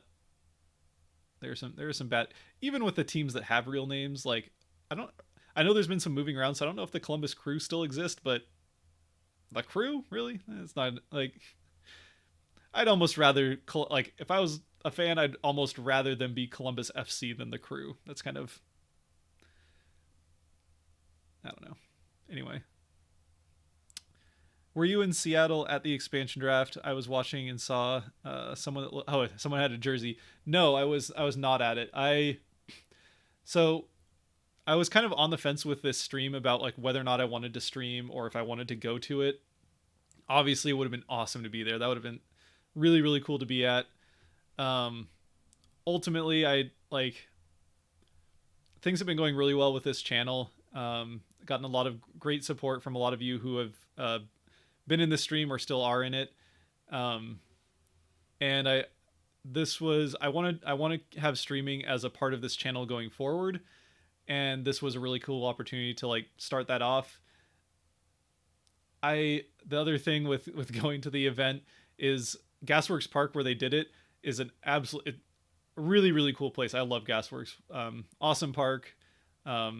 Great view, obviously, like as you saw on the broadcast, but there's not a ton of parking there. There is a parking lot. It's not massive, and they said right out front that there was going to be no on-site parking, and parking around that area outside of that parking lot is a nightmare. So it had been a crazy week. I didn't have a lot of energy to deal with that hassle, so I figured it would be best for the channel, way to like kind of hang out with some of you that have supported me so much up through this point, and didn't really want to deal with it. So no, I was not in Seattle during it. That was somebody else with this same jersey. Seattle Metropolitans, if you don't know, this is the PCHA team that played in Seattle from 1915 to 1921, 22. I know it. Anyway, long time ago, over 100 years ago, they were the first team to win the Stanley Cup, first U.S. team to win the Stanley Cup in 1917. So lots of hockey history in Seattle. It's just been a while since full-fledged professional hockey has been here. Super limited parking in the area. Yes, it is outside of the parking lot at Gasworks, which I'm assuming was filled up with like event staff and the celebrities that they had announcing picks. I'm assuming that's what the parking lot was saved for. Outside of that parking lot, it's basically neighborhood street parking, and even at that, it's like around apartment buildings and on hills and relatively busy streets. So the other option, which would have been fun, would have been the sailgating, or like you saw people on kayaks. That would have been pretty fun and free. So that's probably like, if I had wanted to go, that's probably how I would have done it. I would have found we don't have one. I would have found a kayak probably to borrow and gone and hung out for free on the water. But nope, I wanted to hang out with you guys and do this stream. So we did it here, and I definitely don't regret it. Would have been fun to be at. But you better believe I'll be at the first Kraken game in Seattle, which, as they said on the broadcast, if you didn't see it, will be October 23rd against the Vancouver Canucks. So better believe I'll be at that game. Where was Russell Wilson? Probably San Diego or Mexico. I know he has property. I want to say it's property in San Diego, where he does his off-season training before he comes to training camp, obviously. I don't know. They probably asked him if he wanted to do it, or maybe they didn't even try. They figured he was too big time. I don't know. But he's a busy boy, Russell. So wasn't there, but they did have Bobby Wagner and Marshawn Lynch, which, I mean, if you're not going to have Russell, those are two pretty good names to have. And Marshawn was hilarious. So Marshawn did, I don't, if you didn't see the broadcast, he did the Nashville pick. And I don't know if he had they like gave him a card with the pick on it. And I don't know if he had looked at the name before he looked at the card, but he's kind of like first he starts off with, he's like, this is the first pick, right? And there's like, yeah, it's the first pick. We're not going to tell Marshawn that that's not how this works. So there's like, it's like probably 2/3 of the way through the draft. Yeah, Marshawn, it's the first pick. He's like, all right, with the first pick, the Seattle Kraken take in, looks at it, just like kind of looks at it for a second. There's a pause. And he just says, my boy Callie. Doesn't even try saying Yarncroke. Doesn't, like, he looked at that last name and just noped right out of it. Just, my boy Callie. And then he's like, yo, Callie, if I got that name wrong, if I got that, like, hit me up, like, apologize, let me know how you actually say it. It was pretty funny. I love Marshawn's great. No one doesn't like Marshawn. Worst team ever? No. If you think this is the worst team ever, if you look at this roster and think this is the worst team ever, then you clearly didn't watch either the Ducks or the Sabres this last season. And granted, the Sabres have Eichel, who's better than anybody on this Kraken team, and they have a couple of other players that are pretty good. Yeah, that team's this team is so much better than definitely not worst team ever. I'm not going to go anywhere near saying they're one of the best teams in the league or will be competing for a Stanley Cup, but yeah. My boy Callie. The one of the Marshawn Lynch down. Oh, come on. All right. Seattle going to pad the Pacific Division stats. All right, I got timestamp guy in here is just giving me a hard time. I see how it is, timestamp guy. Just in here giving me a hard time. All right. I mean, you're entitled to your opinions. Ottawa Senators expansion in the early 90s was terrible. So multiple people we've looked at other expansion teams, and this is part of why Seattle and Vegas, obviously, why these two teams had such favorable conditions for their expansion drafts. Now, Ottawa's still in Ottawa, but they've struggled to get anything going. Their expansion team was awful. And there's some funny stories about some issues they had during the expansion draft because they actually drafted with other teams.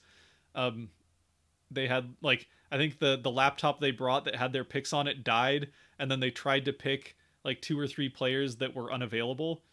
So they kind of were a hot mess during their expansion draft.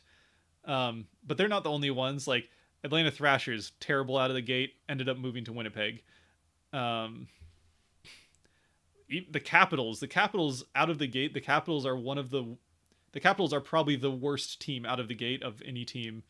But, eventually got it turned around, obviously never left DC, and eventually it wasn't the starting phase of being bad. They kind of got all right for a while and then got bad again, and then that's how they ended up getting Ovechkin. But the Capitals started off really, really bad as well, but Ottawa, you're not wrong. Ottawa's really, really bad out of the gate. They've been bad again for a couple of years now, but that's another team that's going to be a dark horse team this next year. They're going to be, obviously they're not going to be in the Canadian division, which is going to hurt them. But yeah, they're an up and coming team. They could be decent here in a couple of years. Let's see. Why Calgary gave Giordano? Cap and age. They had. I mean, let's see. Let's look at who they protected on the defensive end. Oh, sorry, I'm on the wrong one. Here we go. So yeah, they've got Noah Hannafin, who they're not going to expose. Rasmus Anderson, who they're not going to expose, and Chris Tanev, who obviously they're also not going to expose. So ultimately, it came down to, look, Giordano's their captain. He's been with the team for 15 years, absolute face of the franchise guy. But they got to get some things figured out if they want to become competitive. And Giordano is 37. He's still making $6.75 million per year, which with a flat cap, that's $6.75 million that Calgary probably could spend better. Now, for Seattle, reason to take him, first of all, he's a guy that's been there. He will be able to offer a ton to the locker room. Absolutely will be a strong force in the locker room for Seattle. Really help. Again, this is a very young roster. So any young guys, whether they're up and down, he'll play a big role in helping, especially those young defensemen kind of, figure out, get their feet under them in the NHL. And also, again, he's 37, $6.75 million, but it's only one more year. So even if he did also, I mean, to be fair, he won a Norris 2 years ago. So it's not like this is a 37-year-old player who can't play. Like, he might not be 6.75 million anymore, but he's just 2 years removed from that Norris. So especially with a strong defensive core, maybe he even has a bounce back season at 37. And even if he doesn't, even if he just, the decline is in full effect, he it's only one more year. His contract expires at the end of this year. He becomes a UFA next season. So worst case scenario, he doesn't really do much for the Kraken on the ice, and they let him go in free agency next year. Yeah. Dark horse, come on, man. Look, again, the division Ottawa's in, they're not going anywhere. They're not making the playoffs probably, but it's a team on the rise, right? And they might not do as well this year as they did last year, but that's going to be more. I think that'll be more a product of the division switching from being in the Canadian division to, being in one of those powerhouse being in the powerhouse that is the East. Like, really, all three of the divisions that aren't the Pacific look pretty competitive. And then there's the Pacific, which the Kraken are joining, that is a bit of a mess. So it's a good time to be joining the Pacific Division for Seattle. Samuel Erickson, appreciate it. $4 Canadian, absolutely appreciate it. Thanks, man. He is good though. Yes, he is good. He is, like, I'm assuming we're talking about Giordano. He is still good. I'm just saying, from a Calgary perspective, they need to be moving on from their core and building. If they want to, like, obviously what they've been trying for the last few years has not worked, at least once they get to the postseason. They've had some good regular seasons, but at least once they get to the postseason, it hasn't worked, and they need to figure out a way to change something. And, if that's not going to be changing the guys you build around, it's going to be changing the guys that you put around those players. And while Giordano was very much a build around guy for a long part of his career, he's not that anymore. And again, if you need to build around guys, then you need cap space. So, Giordano's probably not he's not going to be a part of the long-term future because of his age, and they need cap space to build around, hopefully Tkachuk, I would imagine, if you're a Flames fan. And as much as it sucks to lose a guy that, is still definitely producing, has a lot to offer, absolutely incredible veteran presence, mentor for younger players. Like, obviously Calgary did not want to lose Giordano for free. We heard that Calgary really, really did not want to lose Giordano, and I'm sure they talked to Seattle about making a side deal happen to protect Giordano, but obviously nothing happened. Seattle probably just asked for too much for them. So yeah, like, I'm happy with Giordano because you're right, he is a good player still. But it's age and contract. Even with just 1 year left on it, it's age and contract. They still want to try to be competitive this year. So buying themselves over 6.5, 6.75, buying themselves 6.75 million in cap space, will help them build a little bit more for this year. So that's the thought behind it. Obviously, not every move Calgary or really any of the Canadian teams have made since 1993 have worked to the point of winning a Stanley Cup. So, yeah. Good luck, Dark Horse. Rango in here, really not feeling the Sens. Yeah, I don't know. I mean, like, anyway, we'll see. Darkest horse I've ever seen. They do have the black jerseys, so you're not wrong there. They got those sweet looking black jerseys, so they at least look dark on the ice. I don't know. Fair enough, though. They're definitely coming from the bottom. Like, they've got a ways to climb, but I think Ottawa surprised a lot of people this last season. Andy, appreciate the $5. Thank you, man. Appreciate it.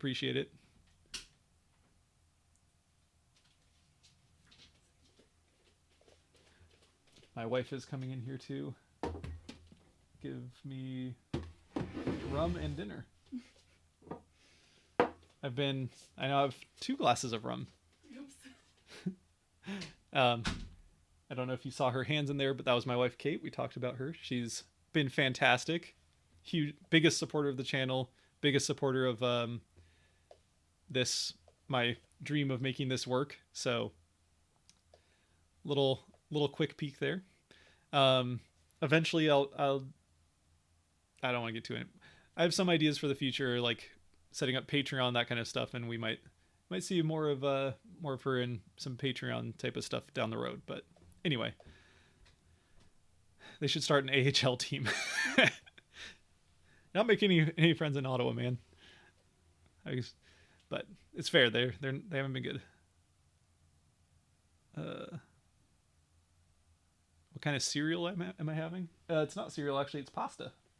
It's a chicken pesto pasta with some zucchinis. I think zucchini's in it. I'll eat that later though. Let's see. We just hit 8 o'clock. We'll keep this going for another 15 minutes. I think 8:15 we'll call it. But yeah, got any more questions? We love Kate. Yes, Kate is amazing.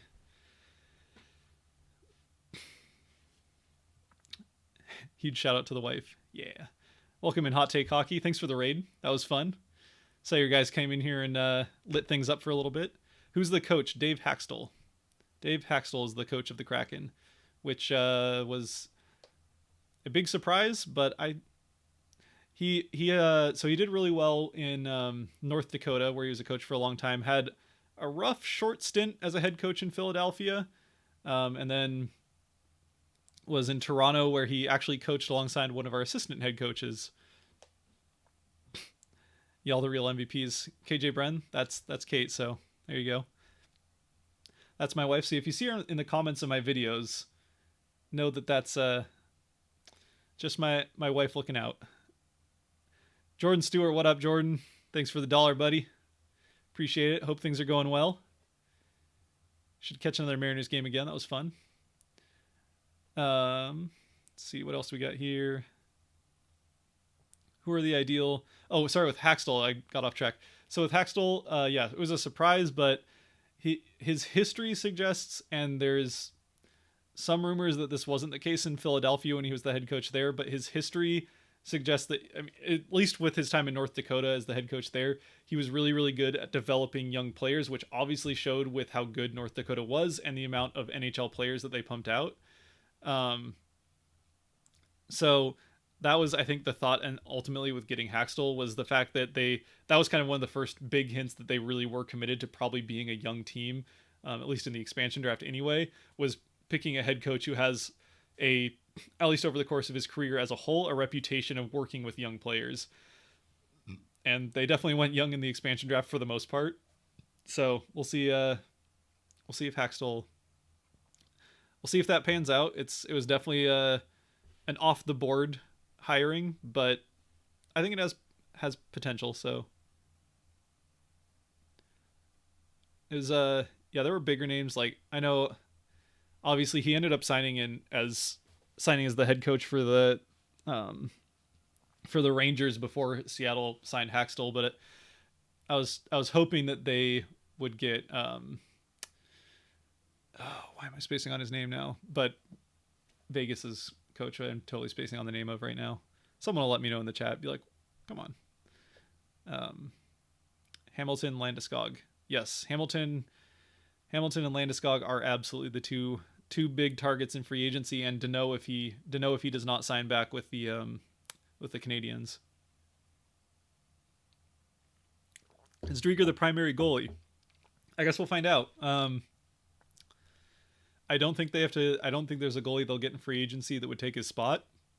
So based on the three that we have, yeah, it's Drieger. Vanacek's good, so I think like this is going to be more of a tandem. It's not going to be, I mean, who knows, but I don't think we're looking at, yeah, thank you, Gallant. Gerard Gallant was the guy that I was hoping for as head coach. That was Vegas's head coach from the get-go, so he had experience working with Vegas and getting them to a Stanley Cup as an expansion team. So I was really looking forward to Gallant. The rumor of why they might not have been crazy about Gallant is he's not super into the stats part of things, which this team is very stats oriented, and that might have been what got him. It might be why he's not in Vegas anymore. Is that he just doesn't buy into the stats approach is the rumor. I don't know if that's true, but that's at least the one thing that I've heard of why Seattle might not have gone for Gallant. Love the stream. Graphics are sick. See you later. Later, Kalen. Thanks for joining. Been here since the start. Appreciate it.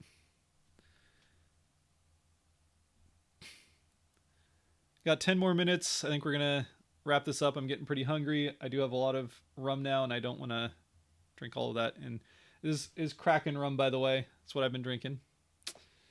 The Kraken Dark Spice rum. I went to the store and got some Fremont Brewing does the Sky Kraken beer, which I was also going to be drinking, but then we obviously didn't really get much of a break during the stream, so I'll probably grab a beer and have that here in a little bit after the stream's done. But if you like beer, Seattle, the Sky Kraken from Fremont, if you can find it, probably if you're not in the greater Seattle area, it's going to be hard to find, but excellent beer. Look in the box. All right, let's look in the box. What do we got? Raffle box, if you want to unbox it. Donated by KJ Bren. Donated by the wife. So we got a first unboxing on the channel. I'll take the little sticky note off. This will be a fun thing to do. First unboxing, we got a little 32 club box. We'll see what's in this. Did not know this was going to be happening. This was dropped off with my dinner just a few minutes ago by my lovely wife. How do I get this box open? This is why I don't do unboxings. Boxes are tricky to figure out when you're under pressure. Also because I really I don't know, I've never really been into watching unboxings on YouTube myself, so part of why I don't do it as well. Got a cool little note. I'll read that later. I'm not going to read that right now. Not a read aloud type of guy. What do we got in here? We got a beanie. A couple beanies, I think. Seattle Kraken beanie. Sweet. Thanks for streaming, Scott. It was great. Come home too. Absolutely. We'll be doing more streams. I'm leaning towards doing a stream for the entry draft. Like I said before, because of the craziness around the expansion draft, I focused a lot more on that, so I don't know much about a lot of the prospects for this year's entry draft other than Matty Beniers, who's looks like the likely pick for the Kraken at number 2, assuming they stay at number 2. Got a hat. Kind of a neat hat. That'll be a good yard work hat. What else is in here? Something else. Oh, and the little got a little message in a bottle. I don't know what's in that. Not gonna open that right now, but fun. Got a little Seattle Kraken insignia on it. Cool little bottle. I think that's everything that's in here.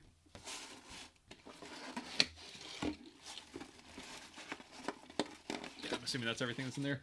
I'll put this back aside. The box is really cool. Not the inside, but the outside of the box is really cool. Nice box.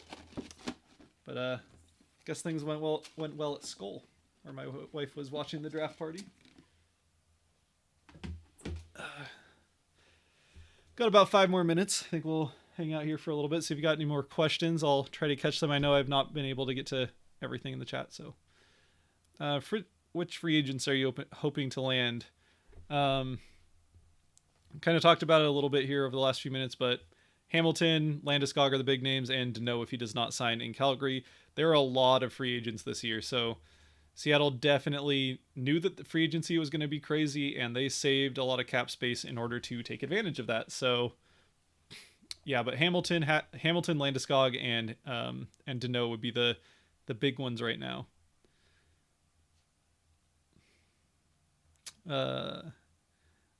I need a Kraken flex hat. Yeah, this is it's on it's not really my style of hat usually, but I do like wearing these more kind of relaxed fit hats when I'm doing yard work, and definitely do some yard work. So that'll be an excellent hat to use for that. So typically go for more of the fitted caps, like the baseball caps, when I'm just wearing it to wear it. But Ellis to Philly. Yeah, the Ellis to Philly one was obviously Philly was ready to move on, I guess, from Ellis. I don't think it didn't seem like Ellis was ready to move on from from Nashville. Sorry, it didn't seem like Ellis was ready to move on from Nashville, but Nashville seemed ready to move on from him. So, and they weren't going to protect him, so they moved him to Philly, and then ended up protecting 5 defensemen anyway. Which, anyway, ended up with Calle Yarncroke. When I saw the Ellis trade, I was thinking like, and I think I mentioned this in the mock draft, but when I saw the Ellis trade, I was definitely expecting I was definitely expecting, because we were expecting 4-4 from them, I was thinking that they're like, okay, well, they're making room for protecting Yarncroke, and then we end up with Jakob Trenin, and then they went 3 forwards, 5 defensemen on their protection list, and Calle Yarncroke was available, and Marshawn Lynch picked him. Little fly flying around there, but steal Luke Hughes. Oh man. Look, if the Kraken get another first round pick, or they move down in the first round, maybe Luke Hughes. Like I think Luke Hughes has a chance to. He has a high ceiling for sure. So maybe the Kraken pick him up later on in the first round, but not at number 2. And it would be kind of cool. This like kind of a lot of the mock drafts for the entry draft that I've seen have New Jersey taking him at, I want to say 4 or 5. I can't remember exactly where they are, and that'd be kind of cool. Play with his brother in New Jersey, obviously with the other brother way across the continent in Vancouver. Kraken will get out first round before the Leafs. Well, the Leafs probably, if they make it to the playoffs, which I assume they do, also probably out in the first round, historically speaking. Not talent-wise, they should get past the first round, but Toronto's had a hard time getting past the first round. So if Seattle does go out in the first round, which I think is a fair prediction, like I think they have a good shot at the playoffs. Past that, I don't know. I mean, the playoff, like we've seen over the last 3, I mean, really forever, like nothing's guaranteed in the NHL postseason.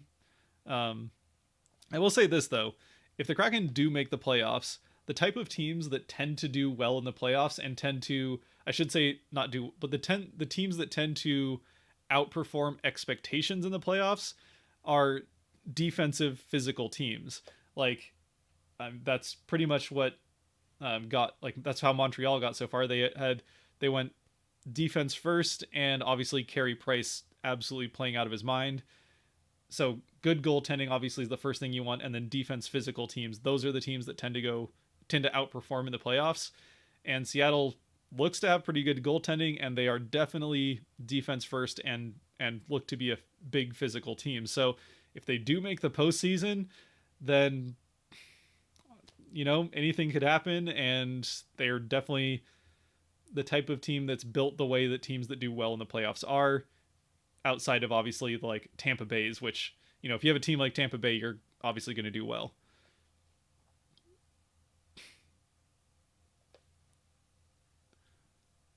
Almost no Europeans. I'll be honest, I don't know the nationalities of most of these, or a lot of, especially the younger guys. I don't know the nationalities off the top of my head, so we'll definitely be doing a recap video in the next week. I don't know if it's going to happen before the entry draft, but we'll definitely be doing a recap video of this in a little bit, and we'll take a deeper dive looking at the guys they took, and I can include nationalities on that. Should the Kraken have taken DeMello over Appleton, Tarasenko over Dunn?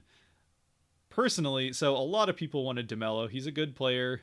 I don't fault people for taking DeMello, and I wouldn't have been angry if they did.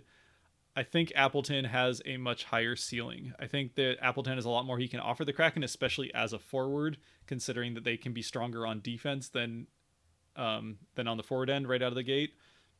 I think Appleton just has too much of an upside to pass up, so I'm really happy they went Appleton over DeMello personally. Again, not anything. That's not saying anything about DeMello. I think he would have been a fine pick, but I'm personally happy they went Appleton there. Should they have gone Tarasenko over Dunn? It's obviously Tarasenko's the big name there and the better player, but costs more, and they wanted to stay cheap, obviously. And Vince Dunn is, again, that's about future upside. He's already he's young and he's already a contributing NHL defenseman, and I think has pretty good future upside, which is I think what they're looking at there. And it sounded like they were playing with side deals with Tarasenko. Like it didn't really sound like they wanted to pick and keep him. It sounded like they were trying out different scenarios of picking him and then trading him for whatever to teams like Philadelphia and some other places. And I guess obviously ultimately either couldn't make something happen or came to the conclusion that they would rather have done than whatever they were going to get back for Tarasenko. So yeah, that one, I mean, that's probably going to be one of the biggest ones people question just because of the name recognition of Tarasenko and the player that he is. But Dunn's certainly not a bad alternative by any means. Seattle will have a better defense than the Knights year one. Very possible. This is a good blue line they've built. Obviously, the question's the forward group, and by names, I think they have a better forward group. But again, nobody saw what Marchessault or Karlsson did in Vegas's first year, so we'll see. A lot of the guys on the forward end for Seattle are going to be getting probably bigger. I mean, obviously, like the McCann, Gord, and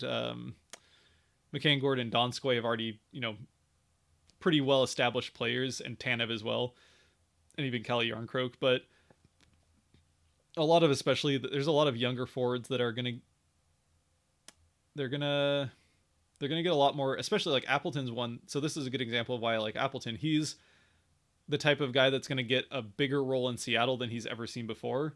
And this is true of, a number of guys in Seattle are going to get bigger roles than they've seen previously. And that's what happened with Karlsson and Marchessault, is they got roles in Vegas that they just hadn't had where they were previously. And both had massive career years for the first season in Vegas. And that's what we're going to have to see from, Donskoy's finish.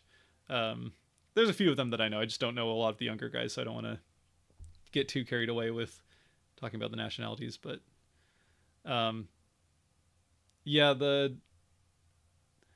that's kind of what you're looking at from the forward end, is where are those career, if Seattle's going to be anywhere even in the realm of what Vegas was in their first year, you're going to need some players that have career seasons like Marchessault and Karlsson, and obviously not a skater, but even Marc-Andre Fleury all had career years that first year for Vegas. And with Marchessault and Karlsson have not quite continued what they did the first year, but still been better than what they were previous to being in Vegas.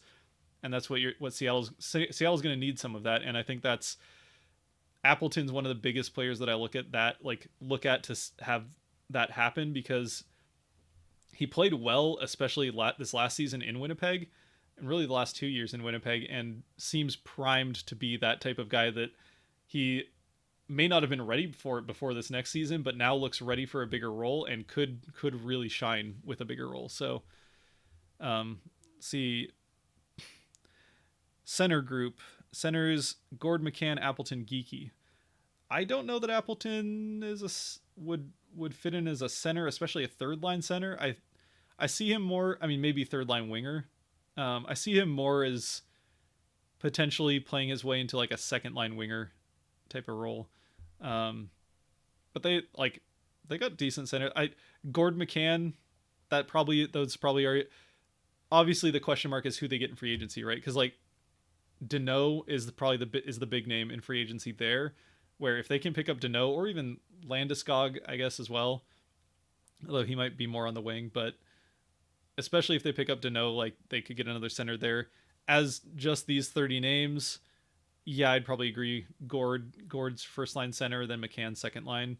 Geekie is a pretty good name for the fourth line center. I think Appleton's more on the wing than center, so I don't know who you put in that third spot, but Seattle would benefit up front from Landeskog, and they definitely benefit from Landeskog. They already have Donskoy. They'll definitely benefit from Landeskog. I just don't know that it's at the center role. Sorry, it was more what I was saying there. They would definitely benefit from Landeskog. Don't get me wrong. I just don't know if he'll be center. I think he's more on the wing, but either way, that is definitely a top target for free agency.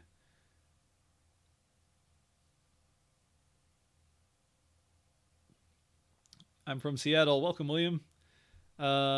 Me too. I don't know if you've been here for a while. Sorry, I don't.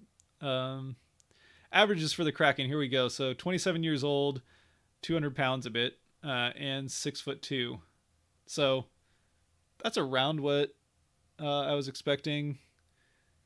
It's, I mean, they're a little bit closer to, they're a little bit under 27. It kind of, I guess you round up to 27.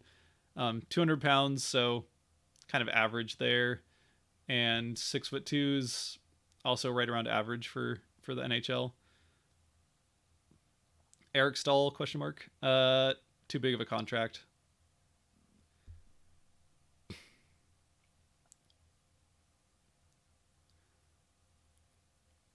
One thing I find lacking is a playmaking assist machine.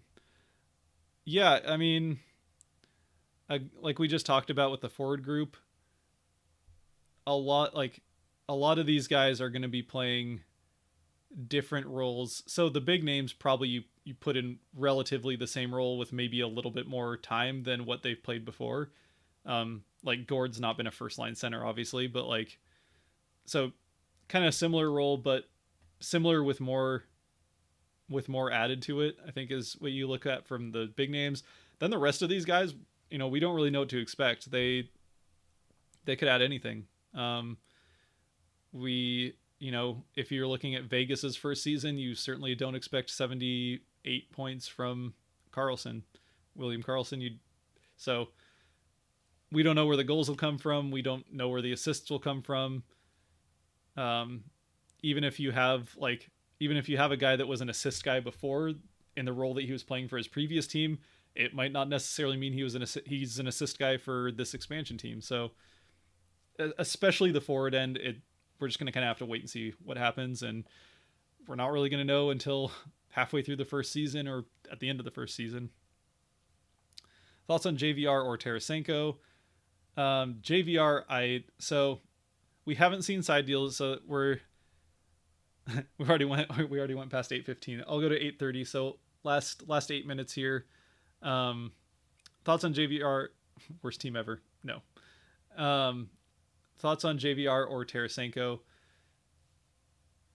Again, Tarasenko, it sounds like, was not a guy they were super high on, and they did try exploring a bunch of options for picking him and trading him, especially with Philadelphia, it sounds like. And again, the guy they got, Vince Dunn from the Blues, is absolutely a solid backup option. Obviously, Tarasenko's the bigger name, but comes with a much bigger contract, which they were trying to avoid for the most part, which could be the reason they didn't take JVR as well. JVR is definitely a name that I would have loved to see from Philadelphia, and Philadelphia is one of the 3 teams that there's absolutely a side deal involved there. There's no way that they end up taking Carson Turinsky. There's no way they take him over, JVR aside, there's no way they take him over Gostisbehere. There's no way they take him over Voracek without a side deal. Even with the contracts on Voracek and JVR, that's not the player you take from Philly unless there's a side deal. And we don't know what the side deals are. We know there are side deals, but it sounds like we'll find out what the side deals are around 10 a.m. tomorrow Pacific time. So 1 p.m. Eastern. McCann is cool. Yes, McCann is cool. As far as the worst team ever, no. Again, this is far from the worst team ever. They're not even going to be one of the worst 2 or 3 teams in their division next year. They're a top. I would be surprised if they were one of the 3 worst teams in the Pacific next year. That doesn't mean they're top 3. I kind of think they'll get 3rd in the Pacific. Is like right now, before free agency and trades and all that, I think this looks like a 3rd place team in the Pacific the way it is, which is again not very good. But they're not even the worst team in their division right now. Who's the Zamboni driver?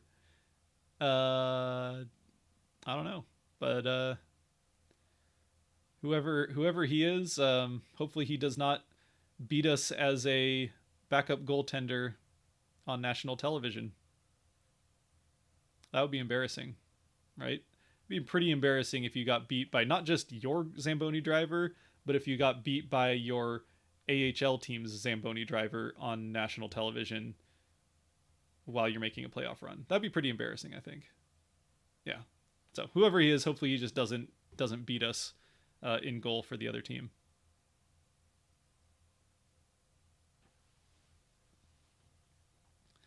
Drieger will be the number one goaltender, says Isaiah. I agree. Again, I don't think this is a starter backup scenario. I think it's a 1A, 1B. I do expect Drieger to be the 1A role and Vanacek to be the 1B, and that is a fantastic 1-2 tandem. As far as split, assuming we get through 82 games for the first time in a few years, somewhere in the ballpark of like 50 games for Drieger, 55, and like it probably, I don't know, so the rest for Vanacek, so somewhere in the 30s for Vanacek, 30s, high 20s for Vanacek. So, Drieger's definitely gets more of the work, but I think they split it, and I think Vanacek will do well in a 1B role.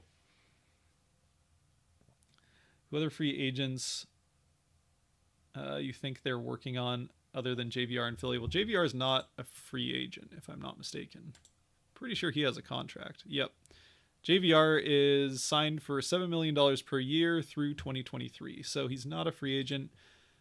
Biggest free agents, if you talked about it a couple of times, but Dougie Hamilton, I'd be surprised if they do not make a serious run and probably get Dougie Hamilton unless he signs back with Carolina. Landeskog, they'll make a big run at. Doesn't sound like he's signing back in Colorado, so he will be a free agent. And then Deneau's the third big name. Again, depends on if he signs back in Montreal. But regardless, there's a lot of names going to be in free agency. It's going to be a big year, and Seattle has one of the most